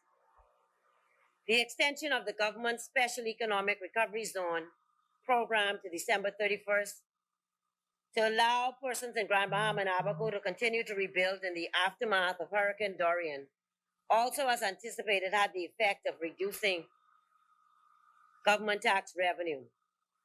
Non-tax revenue, however, improved by $9.9 million to $103.9 million, supported by an increase in rent revenues of 11.9 million, attributed to the timing of the OTEC lease payment. Premium fees and claims also improved by 17.7 million, owing a 18 million premium on the government's December US dollar bond offering, Madam President. Due to these very trying economic times faced during the first half of the year, the government has sought where possible to limit the growth in overall expenditure. The year-over-year growth in expenditure of 112.1 million at the midpoint of the fiscal year has been fueled by the massive increases in funding to support social programs, which were important. This has driven expenditure up to 1.41 billion. As the economy rebounds and tourism activities resume, we anticipate a significant moderation in expenditure as persons go back to work and the government begins a slow wind down of its current outlays on social support programs. In terms of recurrent expenditures, outlays grew by 119.5 million to 1.3 billion, which equated to 50.4% of the budget. And key components of recurrent spending include the following: compensation of employees, which comprises wages, salaries, allowance, and NIB contributions, which declined to 342.3 million, as the previous mid-year tally included a public lump sum payment done in December 2019. The government continued its commitment to reduce the 360 million in arrears it inherited in 2017, and as of December 2020, Madam President, approximately 282.7 million in arrears have been settled since the start of the program. 2, subsidies and transfers to non-financial public corporations increased to 205.7 million to support operational costs, in particular salaries due to COVID-19 economic hardships, and to support health and safety measures. These transfers included 117.1 million to the Public Hospitals Authority, 34.8 million to Bahamas Air, 19.0 million to National Health Insurance, and 15.2 million to the Water and Sewage Corporation. Transfers to private non-financial corporations increased by 22.7 million to 12.7 million, and includes an increase of 5.0 million to independent schools who would have also faced economic hardships due to COVID-19. Social assistance benefits, of course, increased to 91.6 million from 91.6 million to 104.4 million compared to the same period in the previous year. This, of course, was due to increase the social support program started as the Unemployment Assistance Program managed by NIB, the specially created National Food Distribution Task Force, and the Department of Social Services Ordinary Food Assistance Program. Madam President, I want to emphasize and put into context. The F&M government understands the crisis and the severe effect of our revenue, but we recognize that our priority was and always is to do what was necessary to save lives and support people. We also made the deliberate decisions that even though we collected less revenue, we must spend more time to take care of the most vulnerable. Madam President, the F&M government focus has at all times been people-centered. Madam President, in this honorable place, I represent the workers of this country that make up a very large block that is often taken for granted. Labor, our greatest commodity, deserves to be treated with the same respect as the private sector and civil society. When there's something that is coming up on any national issue, labor must be consulted. Again, I say because of these unprecedented times, I encourage all employers to establish a relationship with the unions or representatives that they have to work with. However, this relationship must be built on trust, social dialogue, and honesty, which of course does not mean that you will agree on all things. But it is important to have and to talk and work through issues together. Just as you call the Bahamas Chamber of Commerce and Employees Confederation should also call on the National Congress of Trade Unions Bahamas and the Commonwealth Bahamas Trade Union Congress, or the respective union leaders if it affects just the union in that workplace. The union climate has not been perfect, and as in all things, there is room for improvement. But a positive step for the trade union movement would be to see if the Industrial Tribunal can come under the Civil Division of the Supreme Court, but also still being able to keep the costs down and allowing labor advocates to represent clients. This has already been done in some of our fellow Caribbean countries. The unions have some concerns, particularly as relates to hotels opening in part. They're concerned a lot with how people have been brought back to work, and to, of course, ensure that there's equity in that happening, and that even though brought back gradually, that we don't bring back more managers, for example, or non-Bahamian managers, and continue to leave the Bahamian managers not on premises. It's important to find a balance where you bring back the same amount if necessary, but we must be able to balance and bring back the same amount of managers who are on contract and Bahamian managers at Bahamas. That is important. Teresa Mortimer, president of Bahamas Financial Services Union, and LaShawn Sawyer, secretary general, said that they support the reform of the government sectors to become cashless and digital, as this will stop the leakage of income, ensure that the family island development is robust, and needed for us to see education more focused, as too many children are exiting school and not able to function in the school world of work, as they have issues with basic literacy, numeracy, and critical thinking skills. And this would also be a complaint also coming from the chamber as well, and from a lot of employers. We must look at having local banks to help with these needs, as we can't depend on foreign banks to do what we need to do in our country and for sustainable development. We don't want to see new taxes, but we must collect on what is owed, they are saying, like real property and the registry. We must get away from the manual processes in many of these places in order to have better accountability for our public services. The Bahamas Financial Services Unit says NIB must be reset and revamped, as it has too many employees, which places a great strain on the payroll and definitely for more accountability. However, NIB has risen to the occasion with the unemployment benefits, but we know that it has been drained during this pandemic, which is not a sustainable option. Madam President, the unemployment benefits given is not sustainable, and the government cannot continue looking after all of us for a longer period of time. The Princess Margaret Hospital and public clinics must be given more focus. We have as a country to increase revenue and reduce expenditure with a full plan for recovery from the pandemic, they said.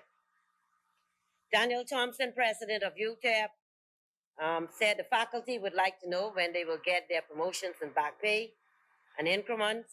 And of course, they are also pursuing the recognition for the Bahamas Technical and Vocational Institute faculty.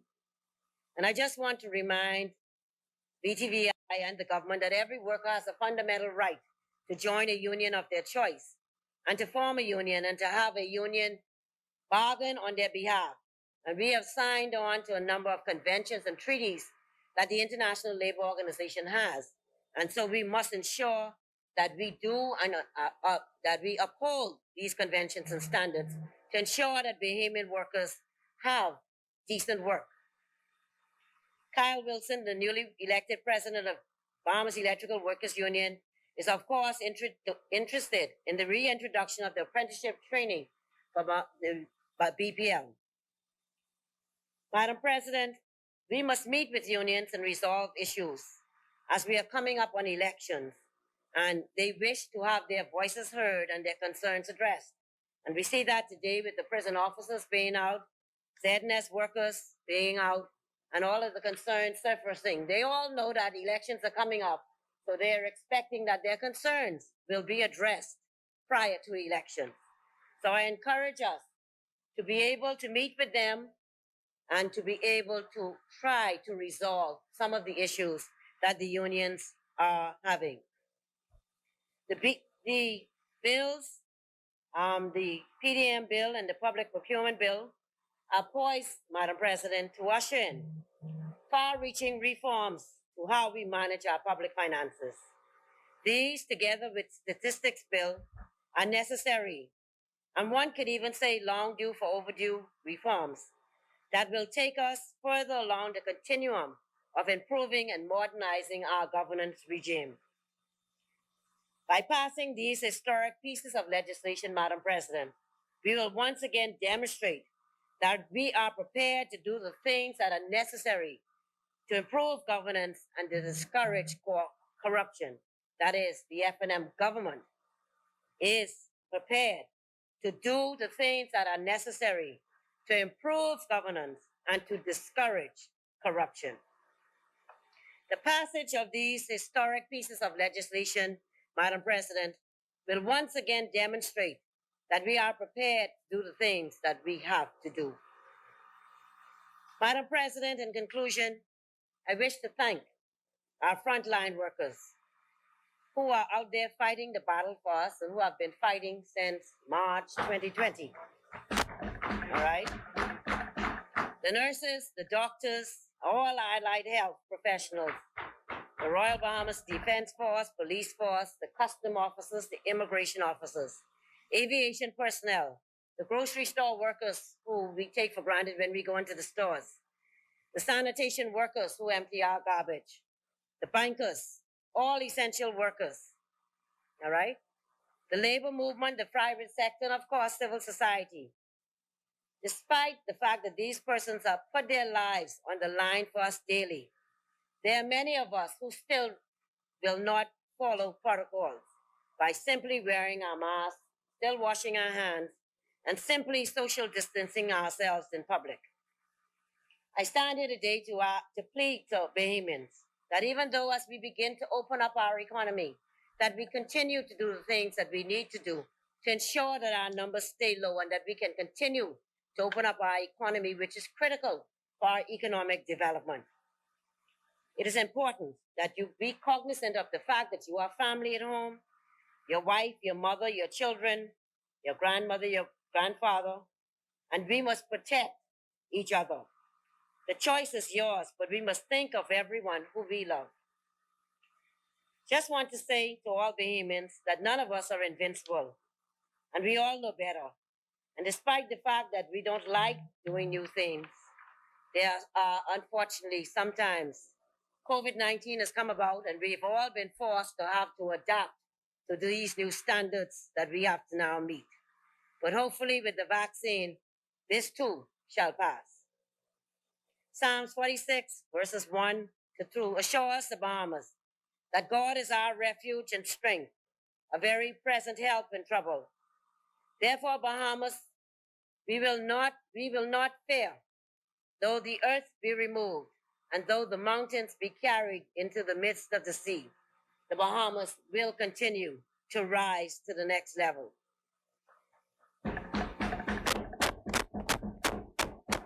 I say to all of us that we must put aside our petty politics and realize that there's only one Bahamas. There's not two Bahamas as far as I know, there's one. And whether or not you support the F&M, the PLP, the DNA, or whoever it is that you support, whichever government is in power, we must support and ensure that that government is successful. Because if that government is unsuccessful, the entire country is unsuccessful. And I just want to say that we must support because we have a country to save. We have a country to build. And we need everyone on board in doing that. And that includes our family islands. We need Exuma and Ragged Island. We need Cat Island. We need Rum Key. We need San Salvador. We need every key. We need Black Point, Staniel Key, Farmers Key, Compass Key. Come on. You know, I can go on keying forever and ever. We need every key to be an important part of the decisions that we make and to ensure that family islands' voices are heard. And if I am elected, they can be assured in Exuma and Ragged Island that their voices will be heard. And I want to say that I get things done because I'm a woman of action. My track record proves that, right? Madam President, no budget will ever be what we want. However, it is what we have. And I stand proudly today to support the midterm budget ending December 2020, the Public Finance Management Bill 2021, the Public Debt Management Bill 2021, the Public Procurement Bill 2020, and the Statistics Bill 2021, Madam President. May God continue to bless the Commonwealth of Bahamas.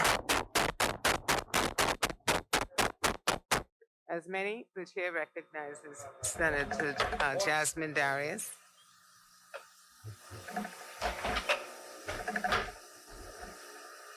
That's a good job.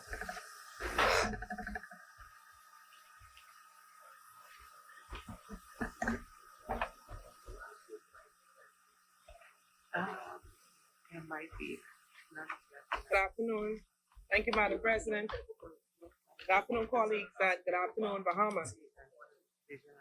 I rise today in this honorable chamber to make contribution to the midterm budget, the Public Procurement Bill 2020, the Public Debt Management Bill 2020, the Public Management Bill 2021, and the Statistics Bill 2021. Madam President, before I address those, I would like to join with my Senate colleagues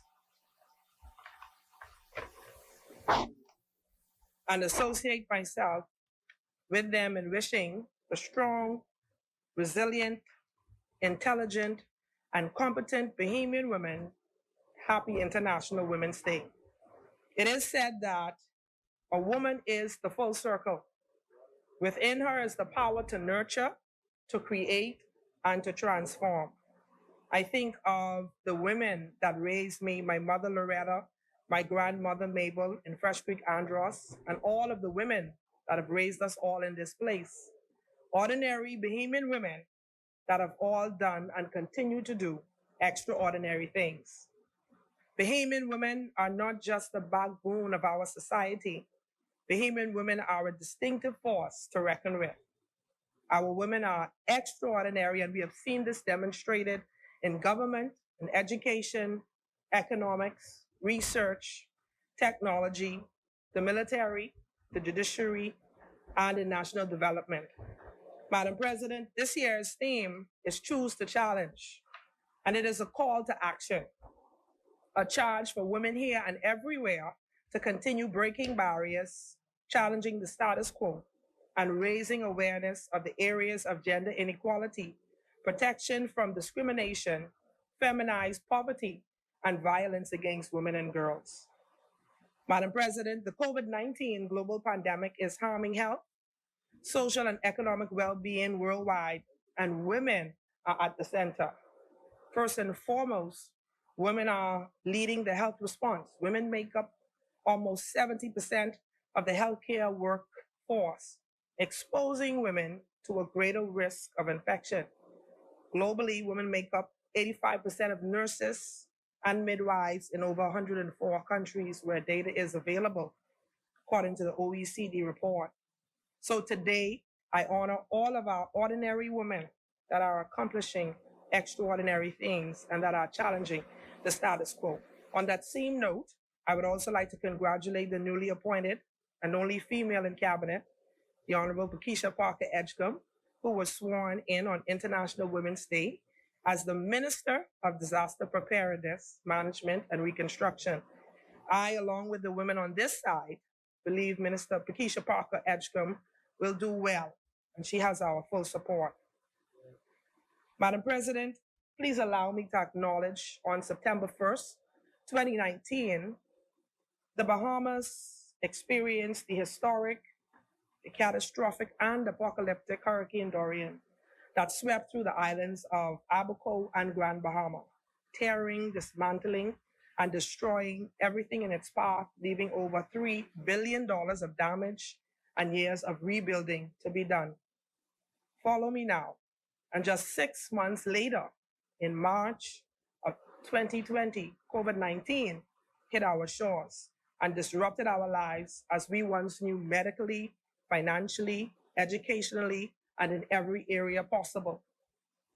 But we are still here today, a year later in March 2021, and that is sufficient to give the Most High God all of the glory.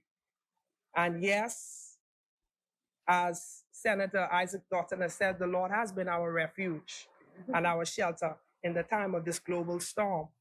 So it is our Christian duty today to acknowledge that He is the keeper of our souls and that He still reigns in the affairs of nations.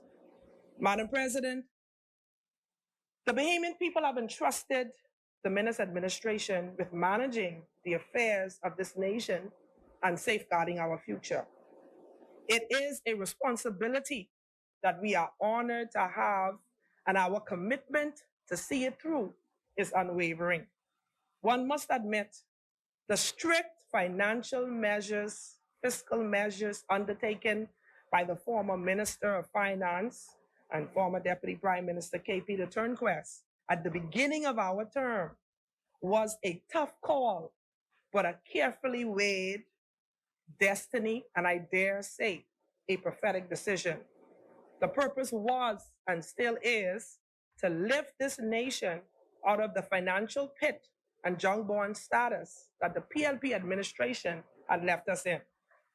Once those measures were enacted, the first 2 years, our fiscal restraining measures led to economic growth, restored confidence in the Bahamian economy by foreign investors, a steady and a stable economy. I must commend the former Minister of Finance, the Honorable K.P. Turnquest, and the newly appointed Minister of State for Finance and their team for providing proactive economic recovery solutions. The Bahamas government, through the Ministry of Finance, has implemented our digital fiat currency, the sand dollar, that was rolled out in Exuma in December of 2019, just before the global pandemic.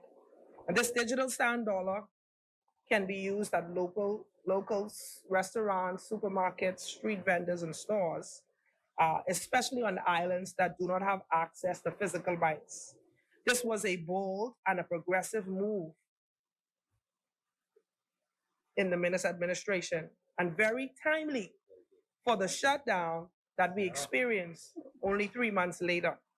I also note that the Bahamas is the 9th country globally to have produced this digital currency and have it backed by our central bank and be equivalent in every aspect to our paper dollar.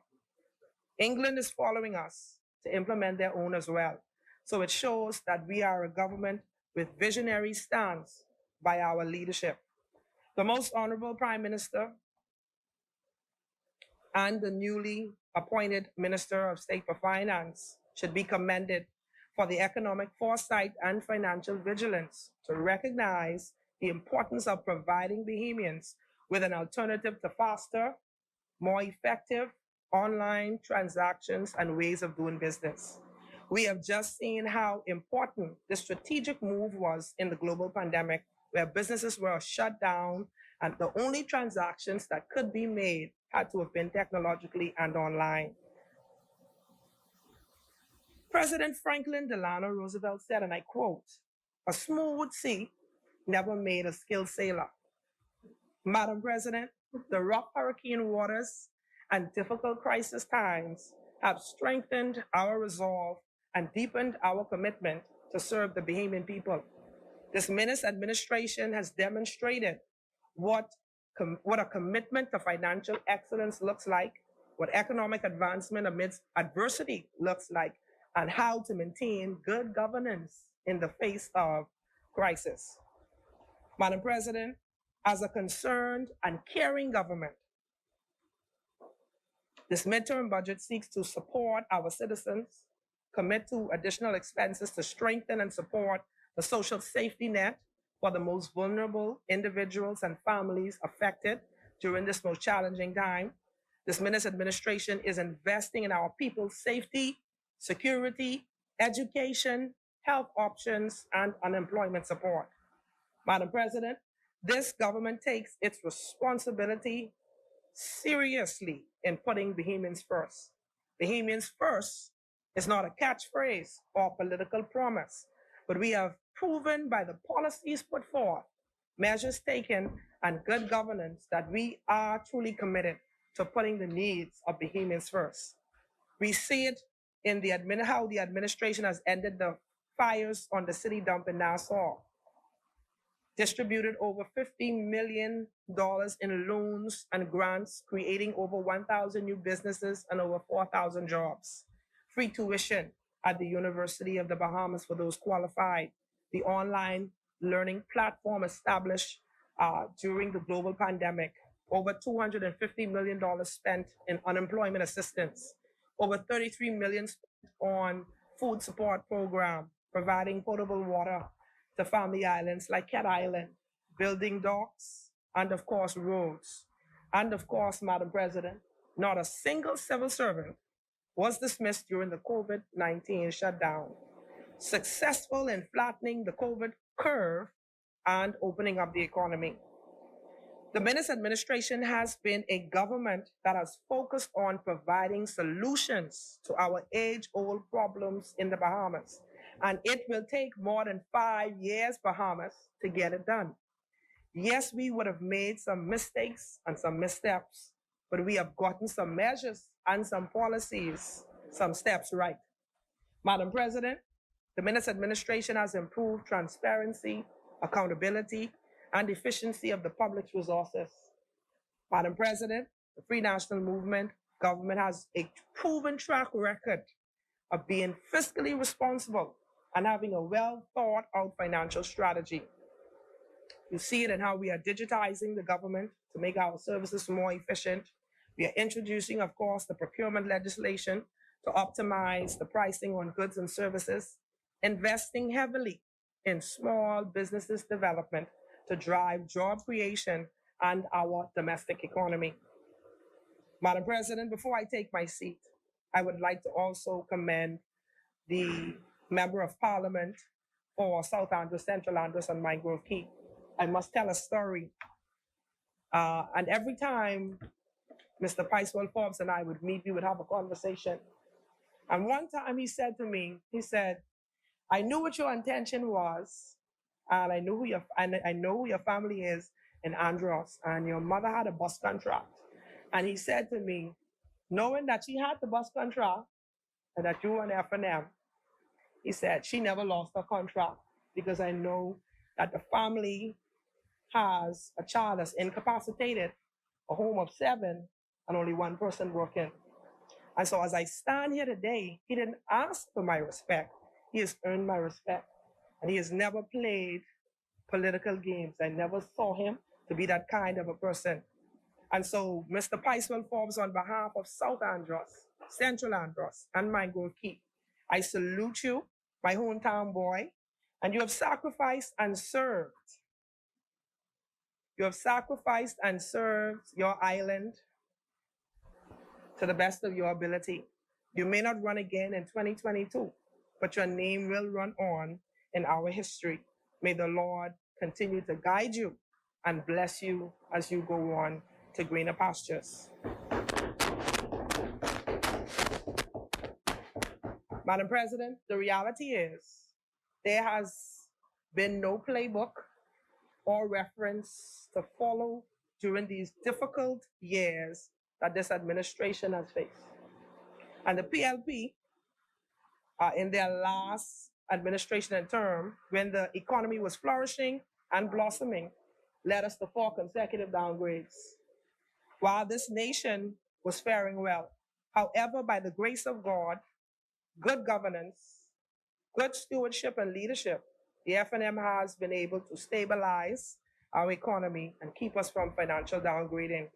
We on this side are confident that the Menace administration, through digitization, investment reform, ease of doing business, our overall economic plan and objectives will bring about a full recovery, help this nation to maintain financial stability and prosperity for all. Thank you, and may God continue to bless the Commonwealth of the Bahamas. As many, the chair recognizes Senator Clay Sweeting.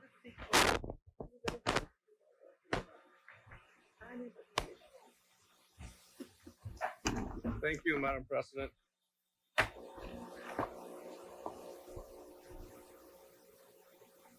Madam President, before I begin my presentation today, it is with a heavy heart that I offer condolences on behalf of my family and the entire island of Eleuthera to the bereaved families who lost loved ones in the tragic boating accident off of Man Island in North Eleuthera. Madam President, our communities mourn their loss, and we feel the pains of the families, as it is so unfortunate that these three young people, vivacious and full of promise, young people who are just beginning their adult lives, attending college, new to the workforce, and becoming entrepreneurs. They had dreams and hopes of a bright future, gone too soon. Their lives cut short, tragically. Madam President, these are the young people of promise that we stand in this place to debate, to present ideas, and to create opportunities that they may one day be able to live in a better Bahamas. I pray for their souls that they may find rest. I pray for their families and their friends and our communities, that there may be closure, healing, and peace. I pray also for those fortunate enough to have survived the ordeal, and that they recover both physically and mentally, and that they be at peace and know that their life is important and that God will continue to sustain them. Madam President, I do not take this opportunity lightly or for granted to be able to stand in this esteemed place.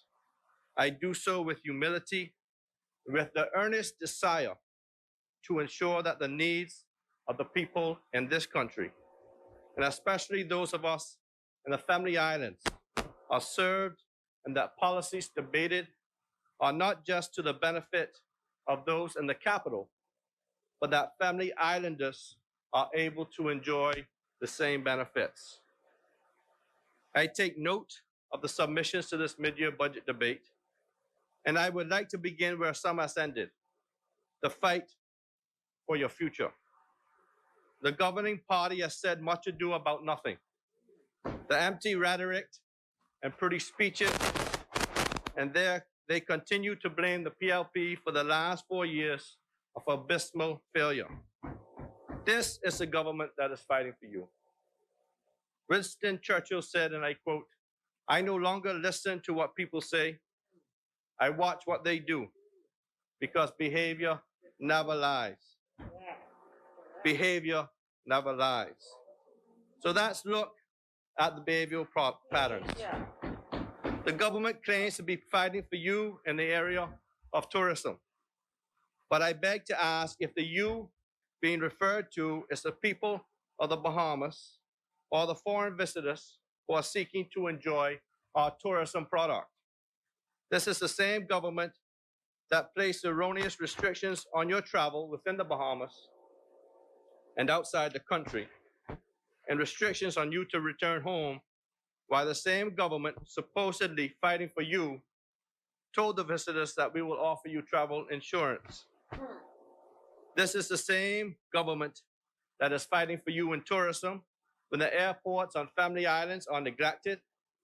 The airport at North Eleuthera, which is a substantial income generator, remains in a constant state of disrepair. The uncapped lawn, broken restroom facilities, inadequate spacing, degrading runway, still unaddressed after 4 years. Yet this government is fighting for you on tourism. This is a government fighting for you and failing to protect your employment and failing to pay you your just due during the height of the pandemic. Behavior is evident. This same government boasts about fighting for you in education, and yet admittedly, they have failed to ensure that every student throughout the Commonwealth of the Bahamas has access to learning opportunities that has been established. The ministry has been plagued with system crashes, and the network providers are unable to maintain service, whether internet or electricity, all the tools that go hand in hand with providing continuous education to every child throughout the Commonwealth. This government continues to insist that only under this administration can students receive free tertiary education, yet this is not the case because it has always been free. Madam President, I took note of this morning when the parents of Wimps Bike Primary was on demonstration in Central and South, crying for the government to provide adequate educators for their children. I call upon the Minister of Education to look into this matter and to sort it out post haste. The people in Central and South Eleuthera are crying for help. This is the same government that is fighting in health care for you. But does the government really care about your health? Has the government provided the means for you to be tested for free for COVID-19? If this government was serious about health care, just as a vaccine is free, so should be testing be offered for free. This is a government fighting for your future in health care when the cost of PCR tests on the Family Islands are considerably higher than those given in New Providence. This government boasts about fighting for health care for you, while members of Family Island communities like Central and South Eleuthera must endure the hardships of less than adequate health care facilities. They must endure the indignity of sitting in the hot sun to be seen by medical professionals for whatever ails them. Family Island communities whose pharmacies are seldom equipped with necessary drugs and medicines that are commonly prescribed, but instead, such services seem to remain inadequate to force the already unemployed residents to choose between the cost of health care and medicines over food or utilities. But Madam President, it would be remiss of me to not point out that this government, who purports to care about health care, and one of their very first acts in the constituency of Central and South Eleuthera was to stop and cancel the proposed mini hospital that would undoubtedly have been completed and there to save the lives of many that have gone home to glory for various health-related issues. Instead, wards of the state-run hospital suffer the indignity of ceilings caving in. There are a myriad of complaints about adequate beds availability, and while the country has outgrown the current medical facilities, this caring government in the last 4 years chose to use our tax dollars and invest in an empty shell of a hotel in Grand Bahama that continues to require funding the longer it remains the property of the government. And the same $65 million and more which have been invested in and upgraded to the current health care facilities provide additional beds, proper health care facilities throughout the Family Islands. This fight for health care doesn't take into account the constant lack of potable water to Family Island residents who remain locked down in the midst of this pandemic. How does this government begin to prove that they care about your health when they cannot even supply the common denominator in a fight against COVID-19? Water, used to wash hands frequently to aid in the killing of germs that spread this deadly virus. Madam President, behavior is indeed evident. This government, who cares about mothers struggling to make ends meet, offered as little as $20 to provide food and sustain for your children. This caring government that is fighting for you, the single mother who is without social service payments, and to the struggling mothers on the Family Islands for months on end. The single mothers in Eleuthera, many of them has not received social service payments since November. The government continues to do nothing about rent relief programs to assist you, the single mother, or even the nuclear or extended families who have suffered the hardships of this pandemic. Yet this government has the nerve to declare that they are fighting for you. Madam President, behavior is evident. For the young people that are struggling to find a job or make your own business, the red tape is still an issue. I listened at the Minister of State for Finance today when he spoke about the 48-hour business license approval, which is good, and I support that. But we must continue to do more to assist those in the Family Islands. After long years of governance, the behavior of the government is one that is left to be desired. This government of missteps has showed us, the Bahamian people, that we are not as important as we thought. That this term in office was not about the majority of Bahamians, and is certainly not about the regular people's time. This government that is said to be fighting for your future has really created an uncertain future with the increase in VAT taxes and the continued borrowing. People are shouting. Everywhere I go, people are shouting, asking, where is the transparency and accountability that was promised to us 4 years ago? The government boasts about the investment in small businesses, yet we wonder how these businesses are expected to survive when the economy is in shambles. When a record high of unemployment exists, who will be the consumers? How can these businesses expect to thrive and survive when very few people are spending? The calculations on this just aren't adding up. Madam President, there are lots of words in these presentations that speaks to reform in so many ways, where there is truly a great need for reformation. Yet we continue to note that mere words cannot be the roadmap for fixing this ailing economy, and still no clear plan that the Bahamian people can look forward to and believe that we are headed in the right direction. This government purports to implement the digitization of government ministries, which I support as well, but it must be effective. It must be workable. We must have the infrastructure to make it happen. We are seeing this crumble several times with hacks and lack of security for important data. We see the issues with digitization being implemented as there remains huge backlogs in the Department of Inland Revenue.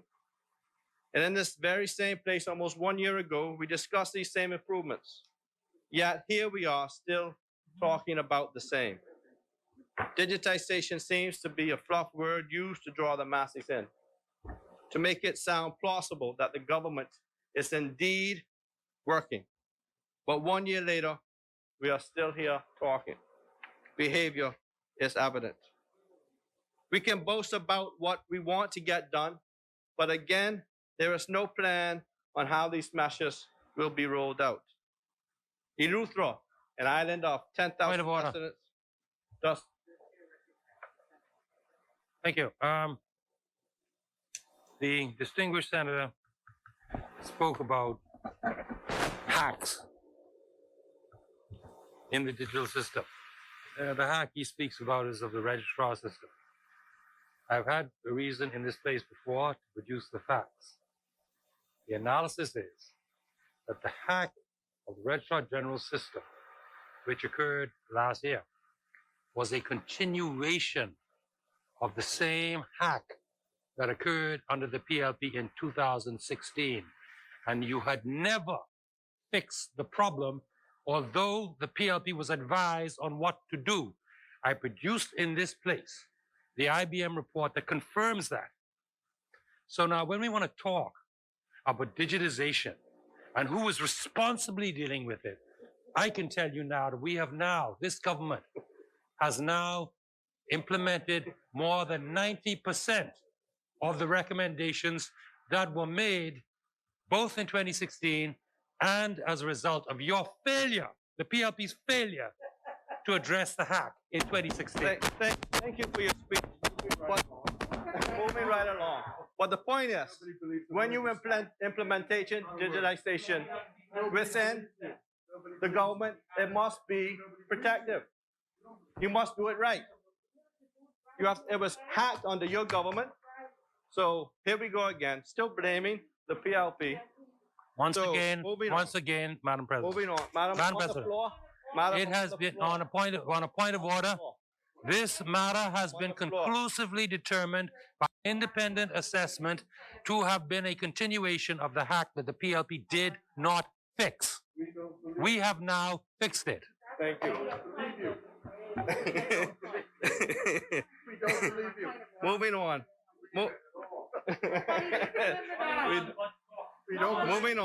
Moving on. Senator Speeding. In this very same place, almost 1 year ago, madam, we discussed these same improvements.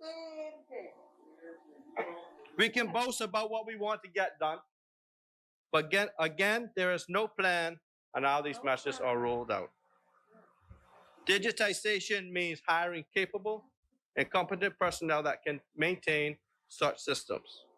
On family islands, Madam President, we wait 3 weeks for driver's license. You know, sometimes I ride around with a receipt in my pocket because my driver's license is expired. So now when they say Senator Sweeting riding around with expired driver's license, you know, just last week they had roadblocks and people were using receipts as proof of driver's license.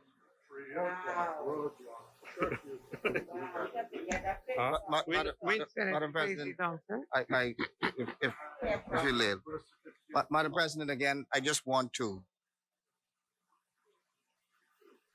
make sure that the senator does not mislead the public with respect to what actually is happening. And you know, he also said about talking from last year, and we are still talking. Well, Madam President, we said what we were going to do last year, and we actually did it. We actually implemented the online application for driver's license applications. Over 500 Bahamians have already used the system successfully. And as I said today on my feet, that we are today releasing the online applications to our family islands, and we are starting today with Grand Bahama. So, Madam President, this is being done today, and they did nothing about it. So they could talk as much as they feel like it. They could pontificate and talk as much as they feel like. We are doers. They are talkers.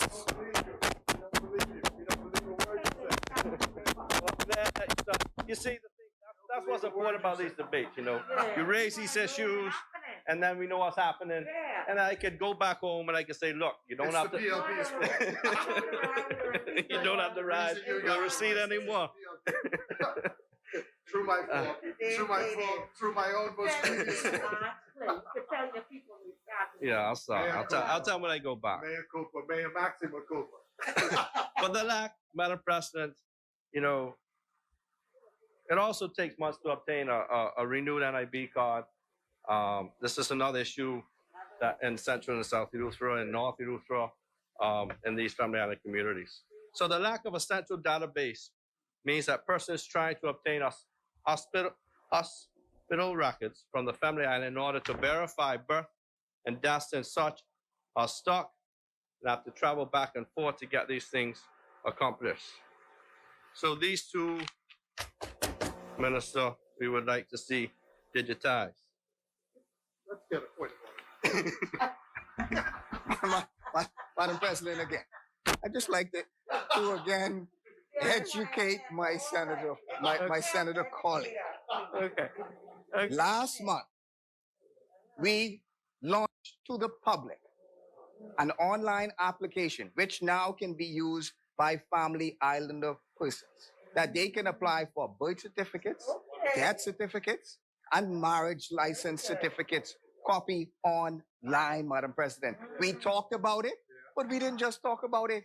We did it. We got it done. We are doers. They are talkers.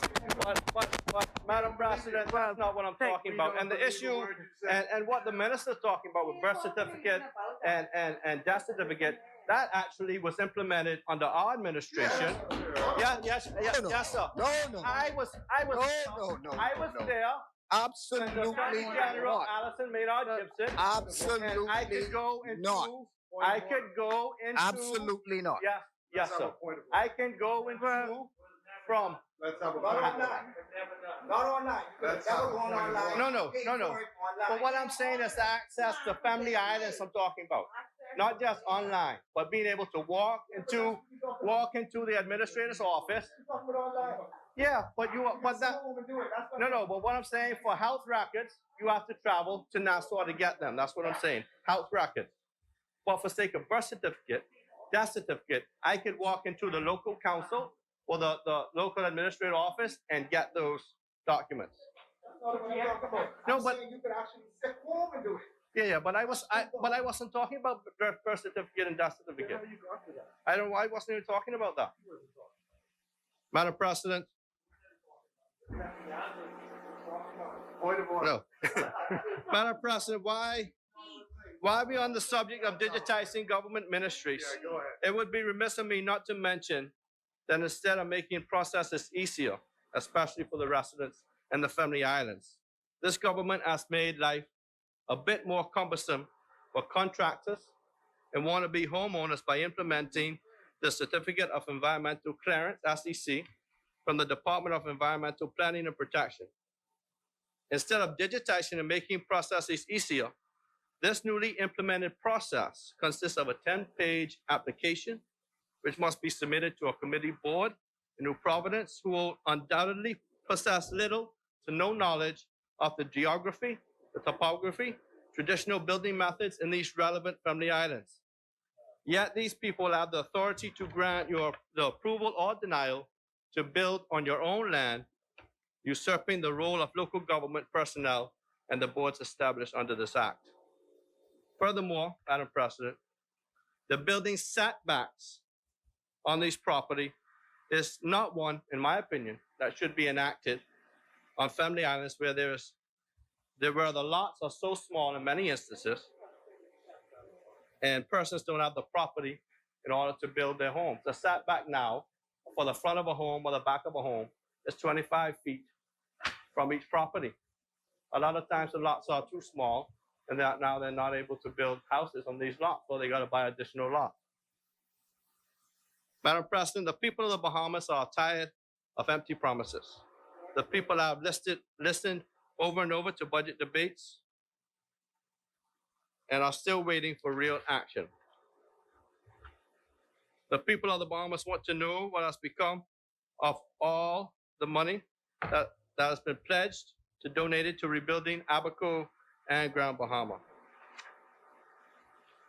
Madam President, when the doctor offers a diagnosis, he must also provide a prognosis and provide the patient with the best options to correct the problems. Even in the midst of a medical crisis, the famed doctor continues to be a failure. There's a biblical saying that has long been used: physician, heal thyself. The Bahamian people are not fooled by the theatrics. This government has had 4 years to follow through on every budget, and yet nothing has been accomplished for a lot of the people in the family islands. At the onset of the 2017 elections, this now government campaigned on the slogan, "It's the people's time." Sadly, at the beginning of this budget debate, the most honorable Prime Minister probably announced that this government budget, he will now look out for the people. They have had 4 years to make it to the people's time, and this has never materialized. So no more empty promises. To the Bahamian people, and the young people in particular, who are struggling to find a reason to become involved in politics, I say to you, as I started in the words of Winston Churchill, and I quote, "I no longer listen to what people say, I watch what they do. Behavior never lies." Thank you, Madam President. Thank you, sir. As many? The chair recognizes Senator Dion Folks. Yeah. Madam President.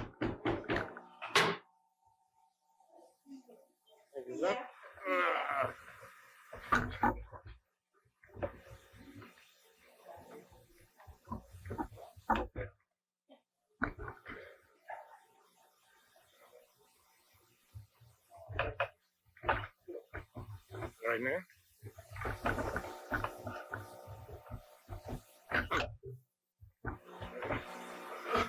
Yeah. Mic is on. Madam President,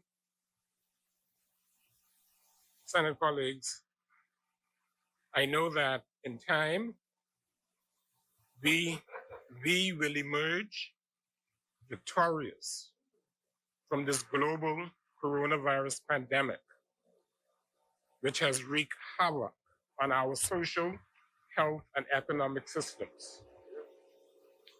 I have every confidence that we can and we will defeat this dreaded and despicable disease, which has caused over 2 million deaths around the globe and has completely transformed our world and the work environment.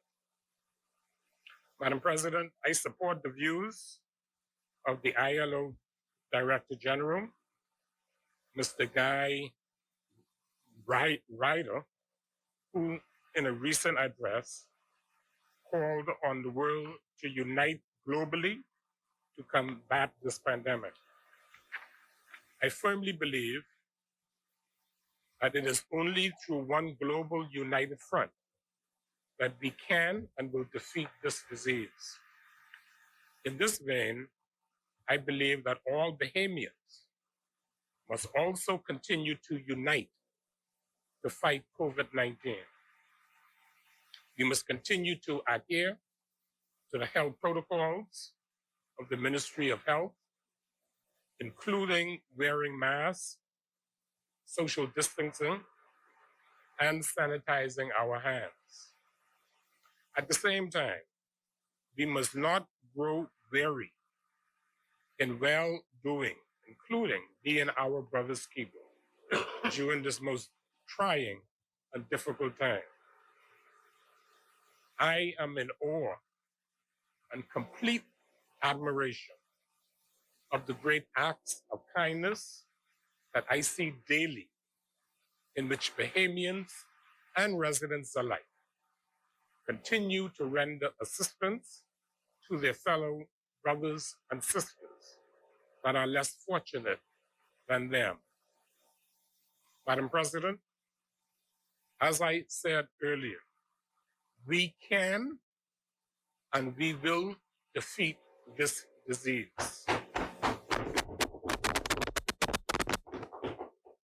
Already, Bahamians are beginning to return to work, and many businesses that were closed in March of last year have since reopened their doors for business. Regrettably, there are still many challenges that confront us as a nation. However, I wish to echo the words of our Prime Minister, the Most Honorable Dr. Hubert Minnis, who during a recent televised address to the nation proclaimed that better days are ahead. Yes, Madam President, we are a determined and resilient nation, and we will overcome COVID-19. I wish to point out, Madam President, that my ministry remains committed to fulfill its mandate, which is to empower and protect all workers across the Commonwealth of the Bahamas, those unionized as well as those who may not be affiliated with a union, while simultaneously stimulating the economy and promoting economic growth and development.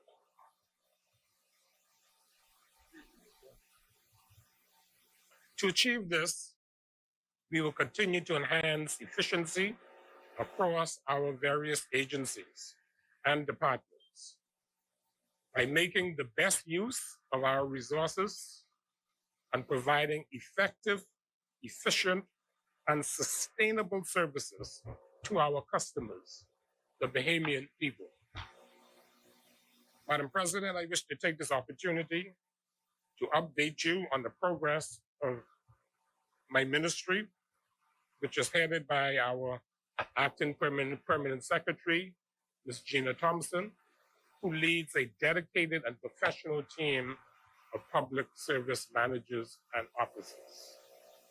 Madam President, as you are aware, the Ministry of Labor is comprised of various governmental agencies and councils, including the Department of Labor, the Bahamas Bureau of Standards and Quality, the Consumer Protection Commission, the Crisis Commission, the Consumer Affairs Division, the National Training Agency, and the National Tripartite Council. Madam President, I know in a few months we will be given a more detailed presentation, but I wish to basically just touch briefly on each of these areas. I will also, in the second half of my presentation, deal with the Department of Transport and local government. I am pleased to report that in this budget period, the Department of Labor continued to fulfill its mandate to provide increased quality services and more sustainable work for all citizens and residents of the country, while at the same time fostering good industrial relations between employees and employers. Madam President, the Department of Labor's Industrial Relations Unit, which is charged with responsibility of settlement of all trade disputes, has over the past few months enjoyed a fairly high success rate involving trade disputes that were filed within the unit. Ensuring a stable industrial relations environment in the country is of vital importance to the Department of Labor, a task which the department officers take very seriously. Madam President, I am pleased to inform you that between July to December of last year, the Department of Labor supervised the elections of some 8 trade unions. These included the Air Traffic Controllers, the Bahamas Public Services Union, Bahamas Utility Service Allied Workers Union, the Bahamas Commercial Store Supermarket Warehouse Union, the Bahamas Musicians and Entertainers Union, Union of Central Bank, the Bahamas Communications and Public Managers Union, and the Public Managers Union. Madam President, the pandemic has forced the department to employ the use of innovative and state-of-the-art equipment and technology in achieving its sets of goals and objectives. For example, the department's training room technology has been upgraded to allow Zoom meetings. Conciliation can now be conducted by Zooming. This has proven rather effective. We have also reduced the number of persons coming for face-to-face conciliation to only 2 persons for each side in order to practice social distancing. Madam President, I wish to point out that the Department of Labor and the government of the Bahamas continues to work closely with the 2 major umbrella unions, the National Congress of Trade Unions and the Bahamas Trade Union Congress, as well as the Bahamas Chamber of Commerce and Employers Confederation, to ensure that workers' rights are fully protected. Madam President, securing jobs for Bahamians continues to be a major thrust of the Department of Labor's Public Employment Services Union, which serves as an online skills bank which allows unemployed Bahamians who are looking for work to apply for jobs. Local companies can also use the site to recruit new hires. Within the last year, this service has been utilized by an increasing number of Bahamian job seekers. Between the period of July 2020 to February of this year, approximately 12,700 candidates have utilized this service in New Providence. Madam President, I now turn to the Bahamas Bureau of Standards and Quality, which is the National Standards Bureau of the Commonwealth of the Bahamas, established by the Standards Act of 2006.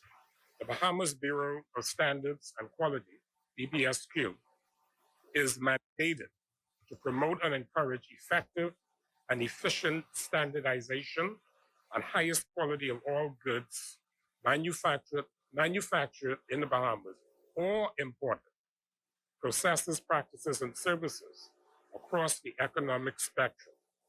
which are offered to the Bahamian public and its residents in order to support sustainable development, benefit, and protect the health, safety, and welfare of consumers and the environment, to facilitate domestic and international trade and further international cooperation.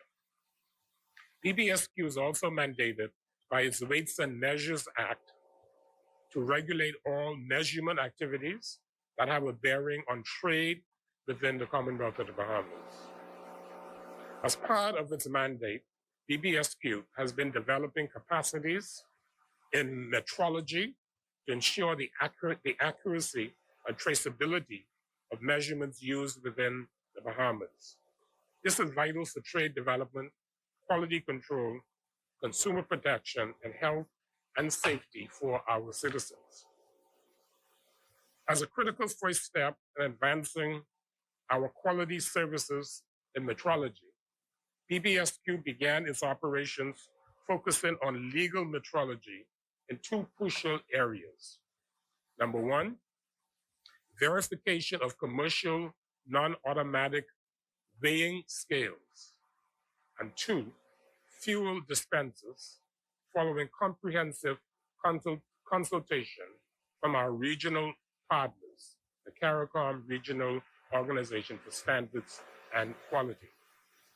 With the addition of recently engaged metrology inspectors, PBSQ will be expanding its verification services in legal metrology this year to include large capacity commercial scales at shipping, wholesale, and building supplies and hardware companies, liquid petroleum gas cylinders, such as propane tanks, be used for cooking, inspection of tires, and inspection of prepackaged goods imported or manufactured.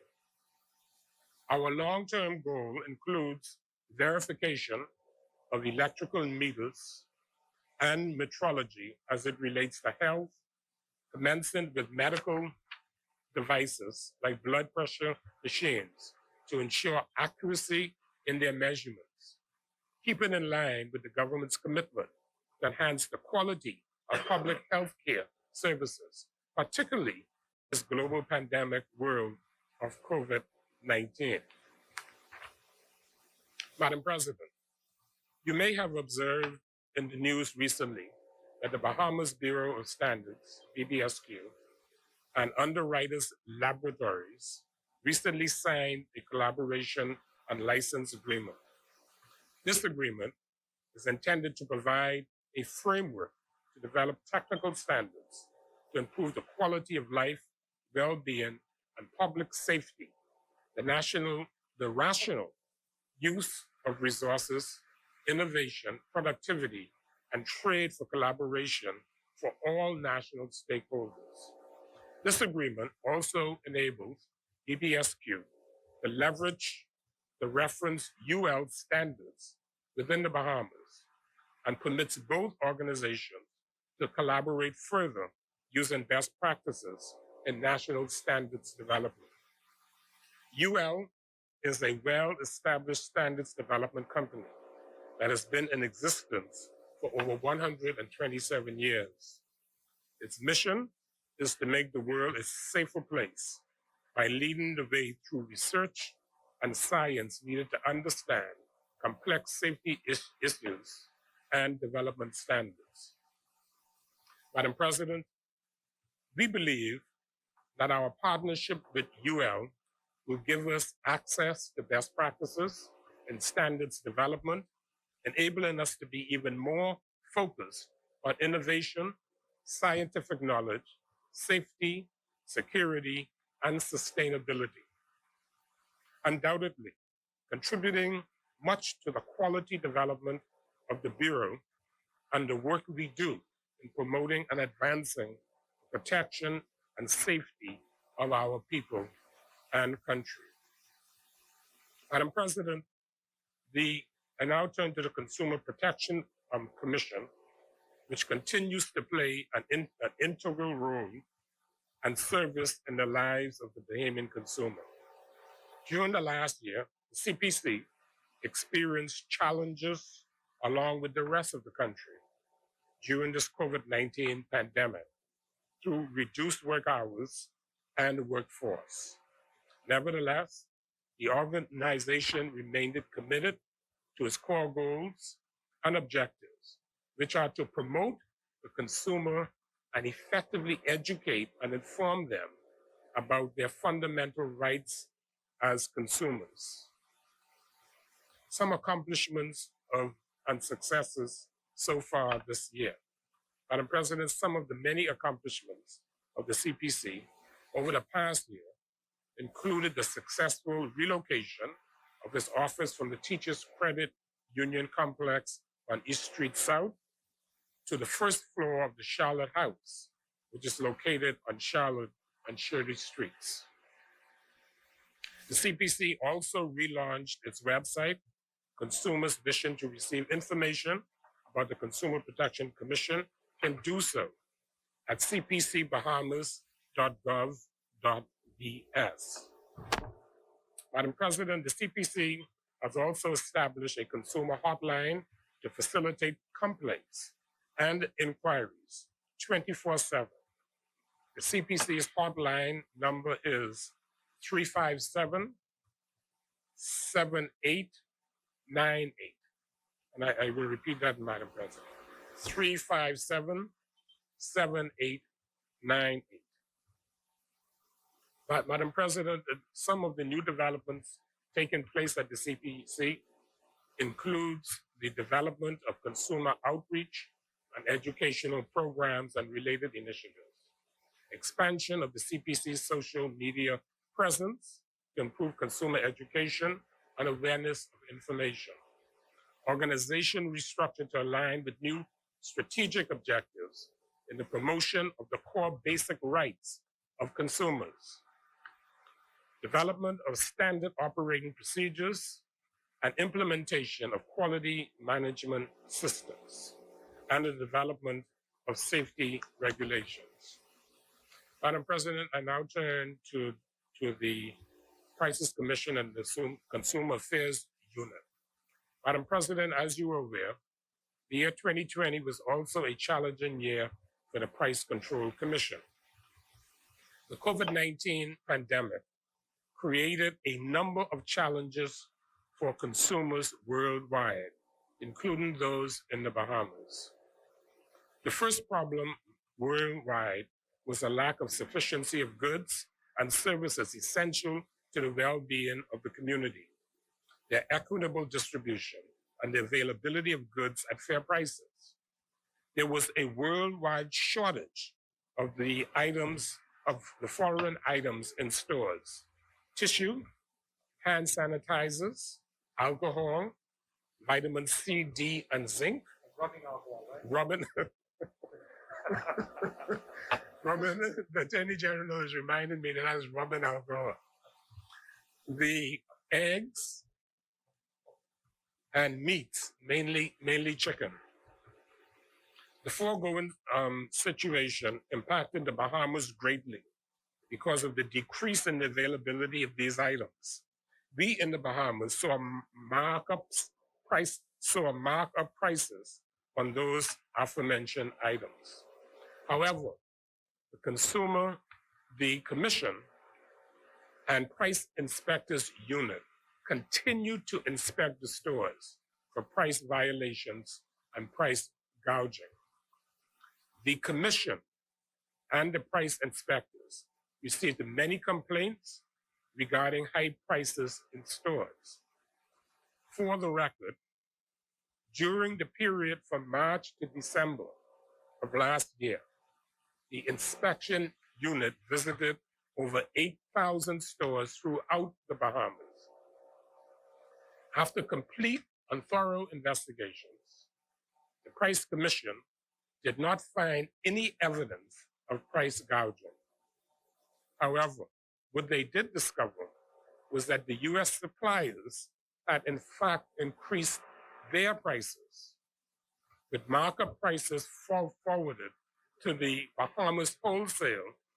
This was passed on to the retailers, who in turn pass these price increases on to the Bahamian consumers.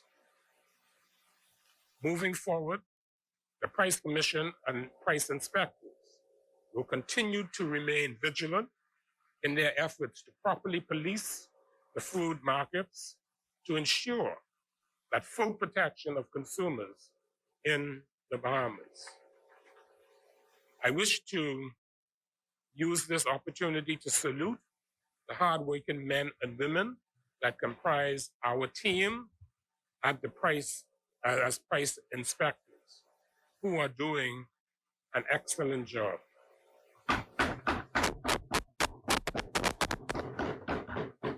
Madam President, the National Training Agency, the NTA, remains the leader in competency-based training and workforce development in the Bahamas. It is charged with the responsibility of workforce development with a keen focus on training our nation's youth, those between the ages of 16 and 30, to take advantage of existing and emerging opportunities. It fulfills its mandate by partnering with a network of qualified training providers and industry leaders. During the last year, the agency continued to leverage its learning management system during the COVID-19 era to expand its offering to all islands of the Bahamas. Madam President, I am pleased to announce that the cohort 15, which was fully online cohort, resulted in 190 trainees from 12 islands of the Bahamas successfully obtaining certifications in soft skills, office procedures, Microsoft Office suites, web designs, graphic designs, and information technology. 99% of the office procedure trainees also obtained the City and Guild certifications, inclusive of Special Pass. Madam President, by the end of this cohort, 27% of the trainees were gainfully employed.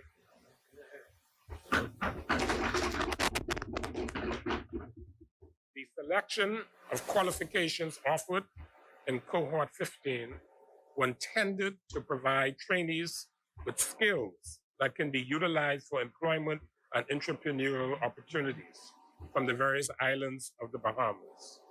The agency's partnership with Doctors Hospital resulted in 23 persons being trained and successfully employed by Doctors Hospital. This partnership is a model of a strategic partnership the agency will continue to pursue as it fulfills its mandates. The NTA has concluded the certifications of 130 students in numeracy and literacy from City and Guilds. These students were a part of the first cohort of the pre-apprenticeship program.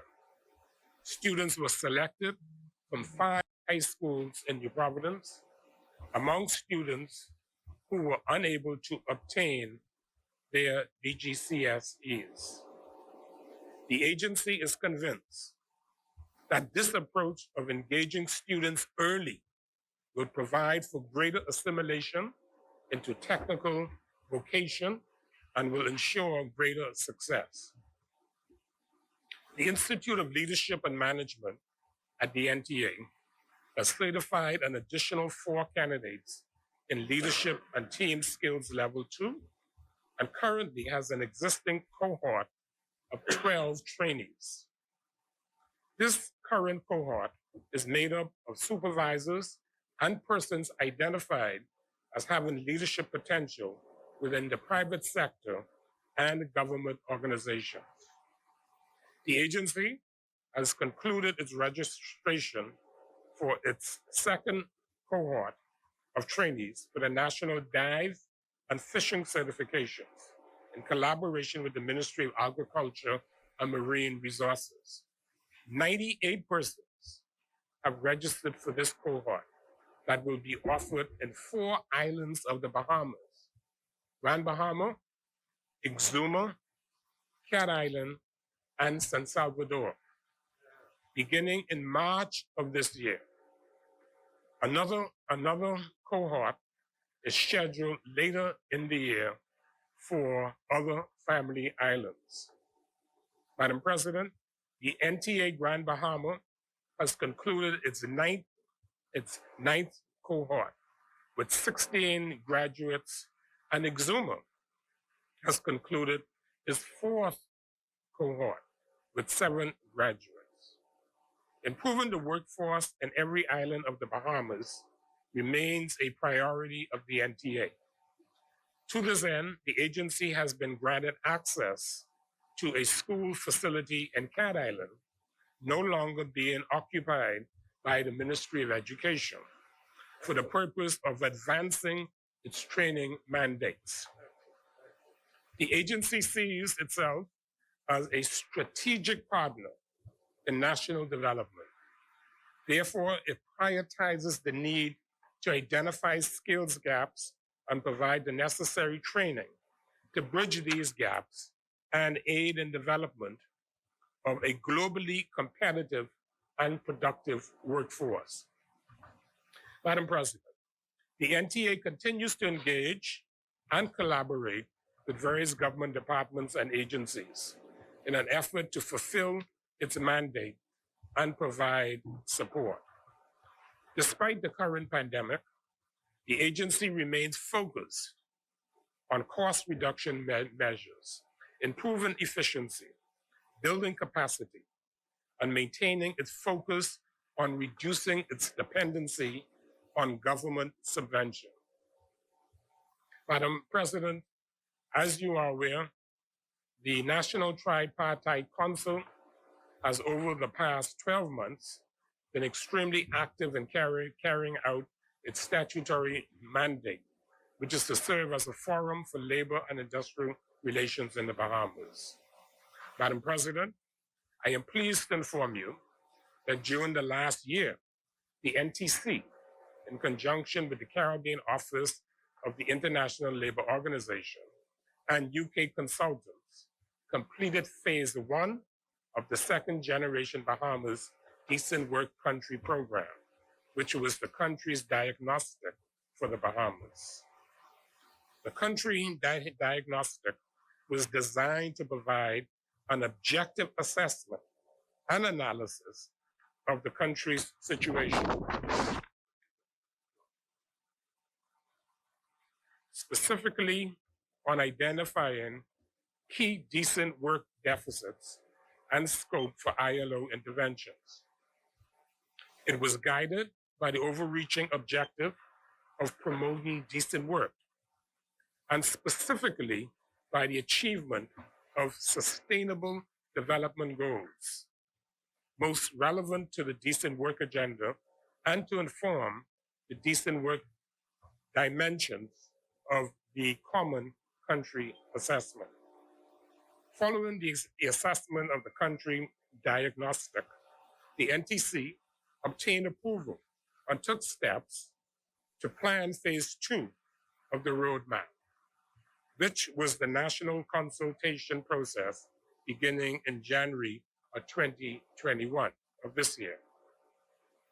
The national consultation process involves the identification of 3 key priority areas of interest from the DWCP country diagnostic report that will become the focal points for the Bahamas to work on over a 5-year period.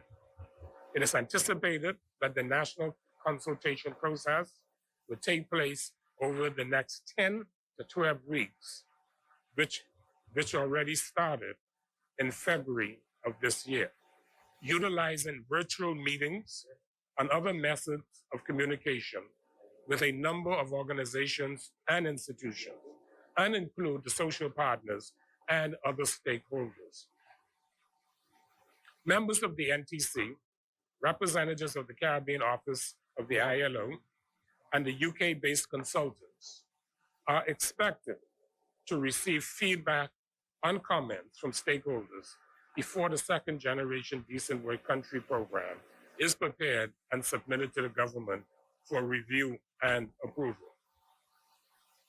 Madam President, in December 2020, the NTC formally presented a recommendation to the Ministry of Foreign Affairs for the government of the Bahamas to ratify ILO Convention C-190, Violence and Harassment, and the International Labor Organization Recommendation, number 206, Violence and Harassment 2019. The presentation included all relevant documents for the Ministry of Foreign Affairs after consultation with the Office of the Attorney General to make submissions to the Cabinet of the Bahamas. Madam President, in July of 2020, the National Tripartite Council, in conjunction with social partners, submitted recommendations to the National Economic Recovery Committee regarding return to work guidelines as the Bahamian workforce prepared to live and work in a COVID-19 environment.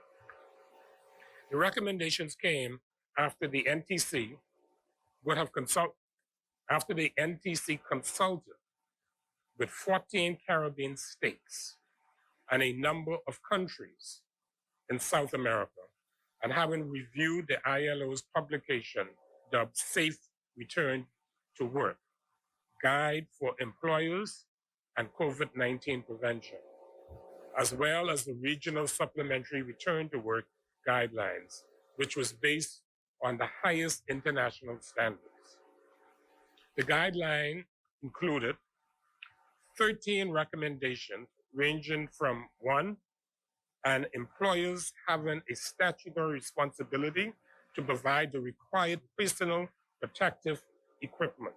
Number 2, supporting the national policy of social distancing.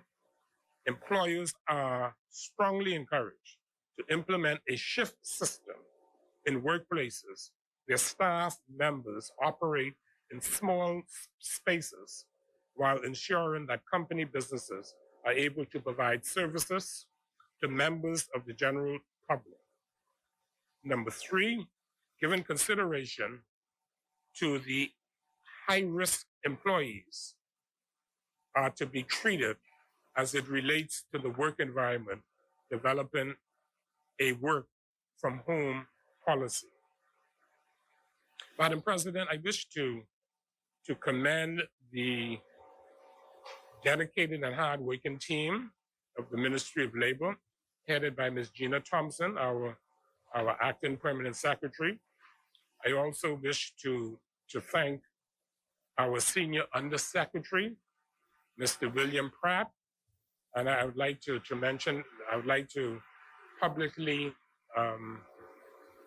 say a special thank you to Mr. Pratt, who has now formally retired from the public service. Mr. William Pratt gave an excellent contribution to the development of the Bahamas in his service, especially in the immigration department. He rose to the highest rank in immigration, being the director of immigration. He also served in the Ministry of Social Services, and I had the great pleasure to serve with him over the last 4 years in the Ministry of Labor. William Pratt is a very dear friend of mine. We had a good function for him a week ago. I'm sure Jenny would identify with this. The Senator Dotson and the candidate for Exuma and Ragged Island. I'm sure she would identify with what I'm about to say. William Pratt is a pacer. And I met him almost 50 years ago. At Aaron Bailey. He and I were in the class of 1975. We were in the same homeroom, and we sat right next to each other in the same class almost 50 years ago. The Honorable Senator Dotson was a year behind us. I think you were the class of '76, and Aaron Billy has. Oh, so I just gave me your age.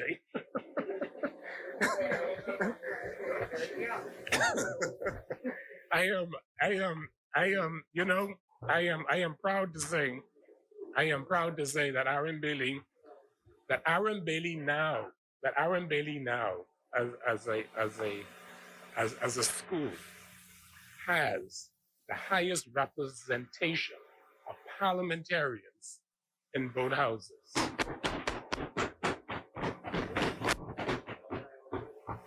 I think we have a total of seven parliamentarians, including 3 cabinet ministers who graduated from Aaron Bailey.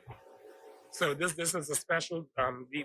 As I said, we had a wonderful ceremony for him. His wife and his daughter, who is a doctor, they participated in. But to Mr. William Pratt, if you're watching, enjoy your retirement. I also wish to thank Mr. Ricardo DeVoe, who is our Deputy Permanent Secretary, and Mr. Robert Farquharson, who is our Executive Manager. I also wish to thank the hard-working management and staff of the Department of Labor, headed by Mr. John Pinder. And I'm calling these names because the leadership in the ministries and the department really had a rough time over the last year during this pandemic. The Bahamas Bureau of Standard, led by Dr. Renee Ferguson Buford. The National Training Agency, led by Dr. Gadwell McDonald. The National Consumer Affairs Division, led by Mrs. Eula May Gordon. I take this opportunity to also extend sincere gratitude and appreciation to all of our board chairpersons and all of the persons serving on our boards, committees, and council, including the chairman of the Prices Commission, Mr. Daniel Sumner, chairman of BBSQ, Mr. Aaron Bryce, chairman of CPC, Mr. Philip Deneby, chairperson of the NTA, Lady Numi Wallace-Whitfield, National Tripartite Council, Mr. Robert Farquharson, and the National Maritime Council, Mr. Robert McComb. Madam President, I wish to now turn to the Ministry of Transport and Local Government. Madam President, I am pleased to provide an accounting of the Ministry of Transport and Local Government's budgetary status at the midpoint of the government's 2020-21 budget cycle. We are all patently aware of the enormous challenges we face with the operations and management of our respective ministries, particularly as it relates to the health and safety of our employees, and 2, seeking to maintain efficient and effective operations of our departments during this ongoing COVID-19 pandemic. Madam President, prior to doing so, permit me to convey my sincere thanks and gratitude for being afforded the opportunity to serve such a fine group of professionals across the wide spectrum of administrative, professional, technical, and support staff. Without their expertise, support, and assistance, our job, my job, would have been so much more difficult. Permit me to now provide an update to the Honorable Senate and members in the interest of public disclosure, accountability, and transparency. I will begin with the Department of Local Government. Madam President, the Department of Local Government continues to build capacity within the local district councils to ensure that their respective communities are economically empowered and sustainable. Their mandate is such that fiscal responsibility, accountability, and transparency in the execution of duties and responsibility is carried out by both Family Island administrators and the members of the various district councils. Madam President, in support of these efforts, 6 additional Family Island administrators have been substantively appointed and officially sworn in to commence their tenure of service in the various Family Island districts. Additionally, it is anticipated that the public service would complete the reclassification of 13 other trainee administrators who underwent training in January of 2020. This would further allow the department to fulfill its mandate to have an administrator posted in every local district in the country, whereby Family Island communities, whether large or small, sparsely or densely populated, notwithstanding their population, would have adequacy and sufficiency of representation. Madam President, the employment of these 19 officers is estimated to cost a little over $1 million.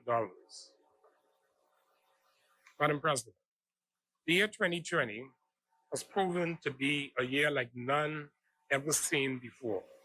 Indeed, the very fiber of our existence as a nation, the principles of our Christian beliefs, and our cultural precept, mores, our ethos have all been tested like never before. Our faith in God and our resilient nature have caused us to persevere over the last 12 months as COVID-19 has wreaked havoc on our country. Throughout it all, I wish to recognize and commend our hard-working Family Island administrators and staff who were and still are present and ready for duty despite the numerous challenges. During this COVID-19 pandemic, they have selflessly, year after year, in and out of crisis, served through any number of crises and unanticipated circumstances. Further, our district councils, similarly as our ministries and departments within the central government, are to be commended for maintaining the employment of every contracted worker within their purview during these harsh economic times. The Department of Local Government continues its efforts to regularize staff members throughout the Family Islands who have not been made permanent and pensionable, and to have these persons officially transferred to the respective agencies where they are posted.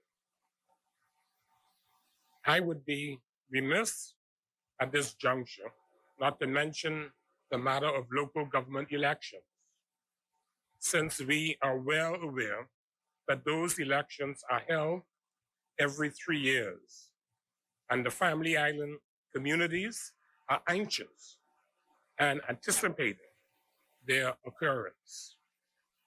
These elections were scheduled to be held in the Family Islands on the 24th of June of last year. However, the elections have been suspended until the cessation of the state of emergency and are now slated to be held within 90 days after the emergency order ends. Madam President, my ministry is committed to ensuring that local government evolves in such a way so as to ensure the economic, social, environmental, and cultural development of all Bahamian communities now and into the future. And in this regard, Madam President, I would like this would be a good point to pivot on the significance and cultural value of local government in our communities. I wish to advise that the Department of Local Government is celebrating 25 years of existence in the Bahamas this month. And Madam President, I remember when this happened, both myself and the Attorney General, we were in the lower house. We were in the lower house, and I think it was Minister David Thompson, who was the Minister of State for Local Government at the time, working under the Prime Minister's office, who put together the local government legislation and brought it to Parliament for the FNM to fulfill one of the commitments that we made in our first manifesto, which was to introduce local government to the Family Islands. That was 25 years ago. This will mark a major milestone for the department and for the country. The Department of Local Government is in the process of commemorating this significant event. Madam President, I wish at this juncture to publicly extend heartfelt condolences to the families of several invaluable local government practitioners who have passed this year. They are Mr. Rosny Cooper, Mr. George Cornish, and Mr. Henry Pettigan.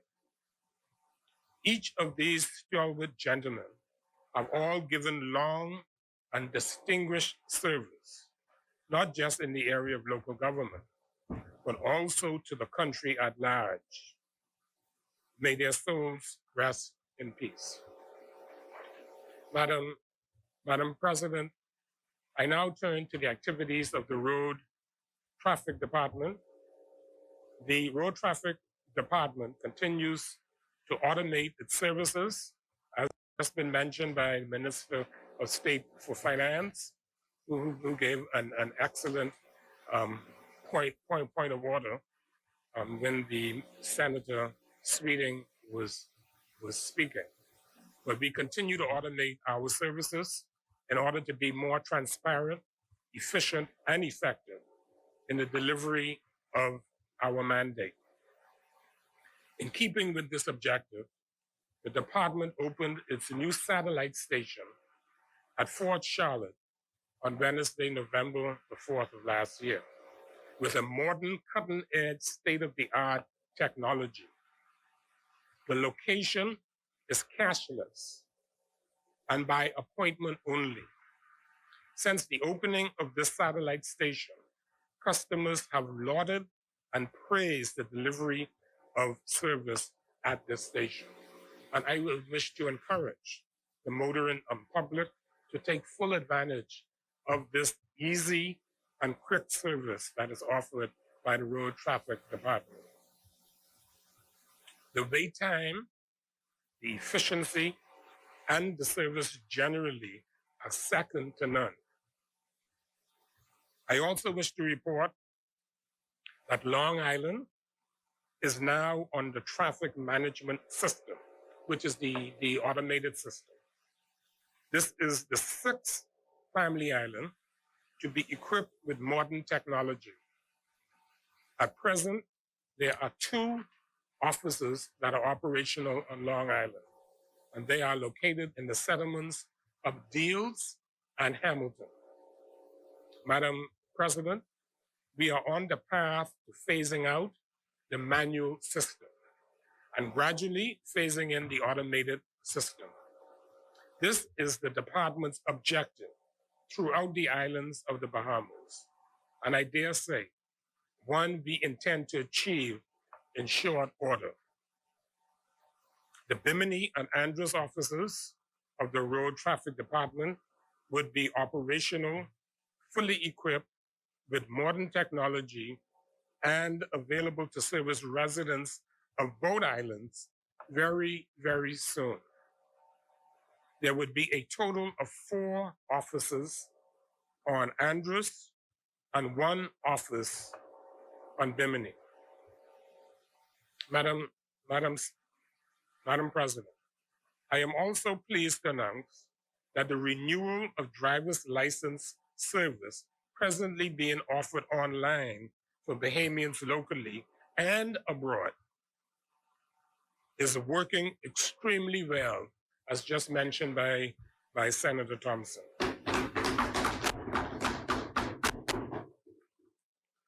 Once an application is submitted, customers can collect their driver's license from the main office at the Road Traffic Department Stadium location within 48 hours. It is expected by the end of June of this year that the department will be adding to its online services vehicle registration. Madam President, the elimination of the paper driver's license in the Southern Bahamas is nearing completion. I'm sure Senator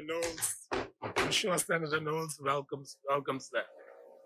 Is nearing completion and being replaced with photo driver's license. This process is ongoing and should be completed by the end of this year. Upon completion of the Southern Bahamas, the entire Bahamas would have been on the traffic management system. In other words, the entire Bahamas would have been fully automated. Madam President, for further information, I wish to advise that driver's license printers are presently on the following islands: Eleuthera, Grand Bahama, Long Island, and Andros. However, the department is awaiting print queues, and this is the answer to the concern that Senator Sweeting had for Eleuthera. Let me start from the beginning. For further information, I wish to advise that driver's license printers are presently on all the following islands: Eleuthera, Grand Bahama, Long Island, and Andros. However, the department is awaiting print queues to assist with the delivery of driver's license for the islands of Abaco, Long Island, Exuma, and Andros. Madam President, the practical and theory examinations have been upgraded to enhance the skills of motorists traversing the streets throughout the Bahamas. Our objective is to prevent or reduce the number of traffic fatalities, accidents, and other traffic-related infractions. On another note, vanity plates were expected to be introduced during the fiscal year 2021. However, as a result of the unforeseen challenges of COVID-19 pandemic, this process is pending. Presently, we have obtained 1 quote for same and we await others. It is expected that with the implementation of vanity plates, the Road Traffic Department would experience an exponential growth in revenue generation. I'm sure the Minister for Finance is very pleased to hear that. Additionally, the color, and this is an issue that the taxi cab union, the president, Mr. Ferguson, have been agitating for and promoting for I think 7 years. In terms of the color of the plates. Additionally, the color of the SD plates, previously scheduled to be changed during the month of May 2020, was deferred due to the pandemic. The new tentative date for the implementation is May of this year.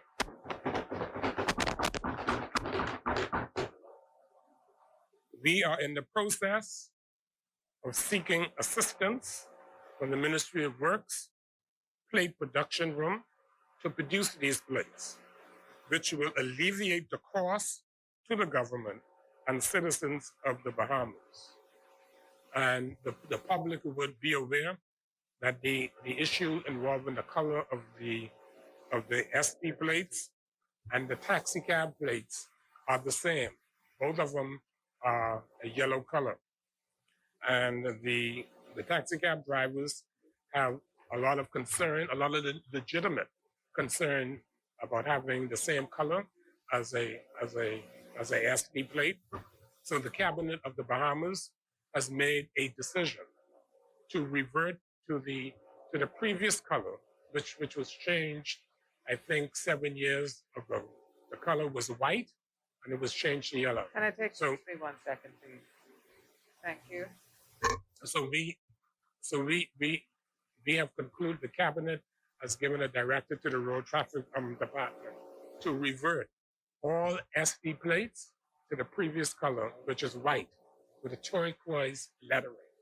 So it will be distinguished from the other white plates in existence. So this is one of the major issues that Mr. Ferguson had from the taxi cab union.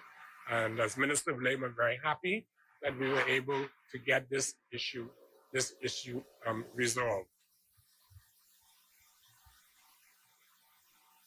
Madam President, as it relates to the road traffic, I wish to report that the drive-through system has been discontinued with the relaxation of the COVID-19 protocols. Presently, customers are permitted personal walk-in services while adhering to all COVID-19 protocols. Madam President, yes, and this is a step towards a return to the way how we used to do it, to the normal way of life. I wish to now report on the functioning of the Post Office Department. The department's proposed continuation of initiatives to modernize its services was seriously interrupted by shocks to the national budget in the wake of Hurricane Dorian, which was immediately followed by the advent of COVID-19 pandemic. The following initiatives were proposed to further advance, develop, and improve the post office, namely counter services, mail vans for improvement of mail transport delivery, district and sub-post offices upgrade, and staff employment training and promotions.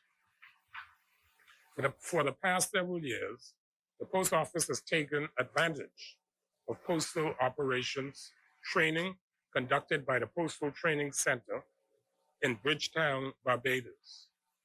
However, the COVID-19 pandemic, coupled with the financial constraints, have resulted in non-participation at in-person training sessions. However, the department has taken advantage of several virtual training sessions conducted by the United Postal Union, which has enabled management and staff to participate in greater numbers. For the year 2020-2021, emphasis is placed on improving and expanding express mail services, IPS post proficiency, and its application in post. Madam President, I now turn to the operation of the Port Department. As previously mentioned, during the last budget period, we have placed significant emphasis and focus on port security. Firstly, the International Ship and Port Security Compliance Unit, ISPS, was established since October of 2019 and is now fully functional, maintaining regulatory oversight over the compliance requirements for all international port and ship facilities throughout the Commonwealth of the Bahamas. Madam President, the Port Department has been working assiduously to facilitate automation of its services in continuation of the ministry's transformative and modernization agenda. The Port Department's online registration and payment method is being consolidated and is now being finalized. I now wish to turn to the docks unit of the Ports Department, which is fully functional and focused on increased revenue collection derived from jetties, docks, grounds, and moorings. A report on the Port Department's activities cannot be complete without a reference to the Marsh Harbor Port, of which we are all aware of the significant damage experienced during Hurricane Dorian. This facility is currently being administered by Chief Port Officer Mr. Edward Russell, and additional security officers are in the process of being hired. Further, the Cooperstown Port is manned and administered by Port Officer Troy Mills. Madam Speaker, I now move to the Porter's Key Dock, where efforts are progressing steadily with the dock's maintenance to ensure that area is safe and free of congestion and conducive for the public to engage in the relevant services being offered at that venue. And I now move on to the mailboat unit, where there are 22 mailboats that are currently in the system with routes to the various family islands. However, there has been no additional spending by the ministry over the past 6 months, although there were a number of concerns from mailboat owners. Madam President, dock repairs are paramount for the following islands: Bimini, Bullocks Harbor, Berry Islands, Maguana, Crooked Island, and Rock Sound, Eleuthera. The mailboat operators have expressed concerns about the management of the Porter's Key Dock, particularly on the eastern wing, the south side, where the mailboats must tie up alongside each other because of the fishing vessels. Meetings have been held, and the Port Department is working to actively resolve the issues brought to the fore concerning security and the consequent management and inadequate space utilization that has resulted in the traffic congestion. Madam President, the maritime sector, like other industries, has been affected by COVID-19 pandemic, but shipping has been critical to the global response to and recovery from COVID-19 as a part of the vital and essential transportation and logistic systems. The health and well-being of the Bahamas Maritime Authority team and our customers was safeguarded through capitalizing on our effective business continuity plan, which, utilizing technology, proved critical to delivering quality registration services to all its stakeholders throughout the pandemic from all our BMA offices around the world. The authority launched a brand new customer-friendly website and introduced a fresh look, both developed to align communications with the BMA's audience. There were enhancements to our online services, which have simplified registration procedures for vessels across the broad spectrum of ships on the registry. Regular meetings continue to be held with ship owners, including the Bahamas Ship Owners Association, industry groups, governmental bodies, and other strategic stakeholders, recognizing the importance of communication, collaboration, and sharing of experience. 2020 was an important year in the history of the Bahamas Maritime Authority, as it marked the 25th year since the establishment of the authority. And while there were plans to celebrate this occasion with a Maritime Week, these plans have been postponed due to the pandemic during the past 25 years. Due to the pandemic. During the past 25 years, the BMA's management of the Bahamas Registry has been positive, with the fleet comprising, as of 31st of December 2020, of over 1,472 ships, totaling 64.01 million gross tonnage, which placed the Bahamas as the world's 7th largest flag. Madam President, our quality standards have ensured that the Bahamas continues to attract premier ship owners who share our values, and the BMA is pleased to be a market leader in passenger cruise, offshore, and gas sectors.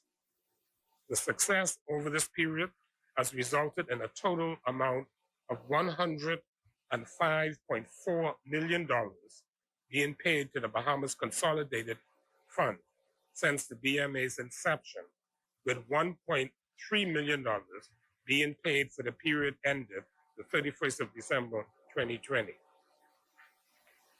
Madam President, at a regulatory level, the BMA continued to proactively represent the Bahamas at the virtual meetings to represent the International Maritime Organization, the IMO, International Labor Organization, the ILO, and the Caribbean MOU on port state control, with our commitment aligned to the 17 United Nations Sustainable Development Goals. The BMA is working in collaboration with the Ministry of Foreign Affairs to secure membership to the IMO Council, where the Bahamas has been privileged to serve since 1999, some 22 years. With the IMO World Maritime Theme for 2021, seafarers at the core of shipping's future. Madam President, the Bahamas Maritime Authority's vision remains to be a leading maritime authority committed to the quality shipping, with a focus on our key values of progress, honor, and service, and our mission to achieve this vision, to effectively administer the registration and regulation of Bahamian ships, and maintain its maritime capability through the adoption, implementation, and enforcement of the international requirements and best industry practices.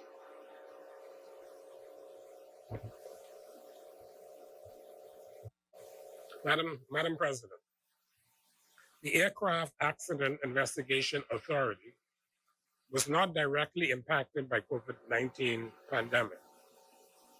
However, its operations were seriously impacted. The operations of the Air Accident Investigation Authority was scaled back. Many investigative techniques during the active investigations were modified to comply with the COVID-19 protocols. While the modified techniques employed were not ideal, they were necessary to ensure that none of the staff became ill while conducting their investigations. Madam President, the Air Accident Investigation Authority is on schedule to move into its new facilities at the Linden Pinland International Airport. The current office location was deemed by the most recent ICAO Audit 2017 and two subsequent upcoming audit preparation team as unsuitable or not compliant with international standards.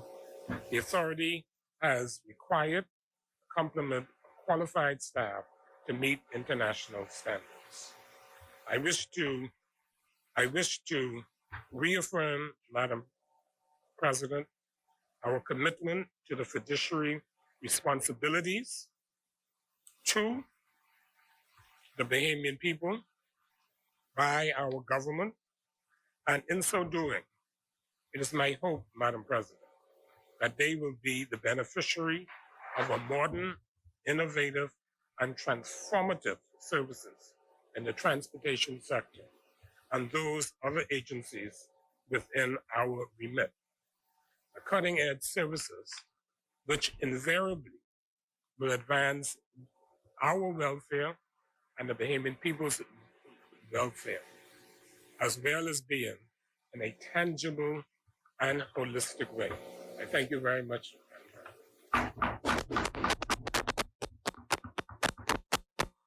Madam President. Senator Bethel.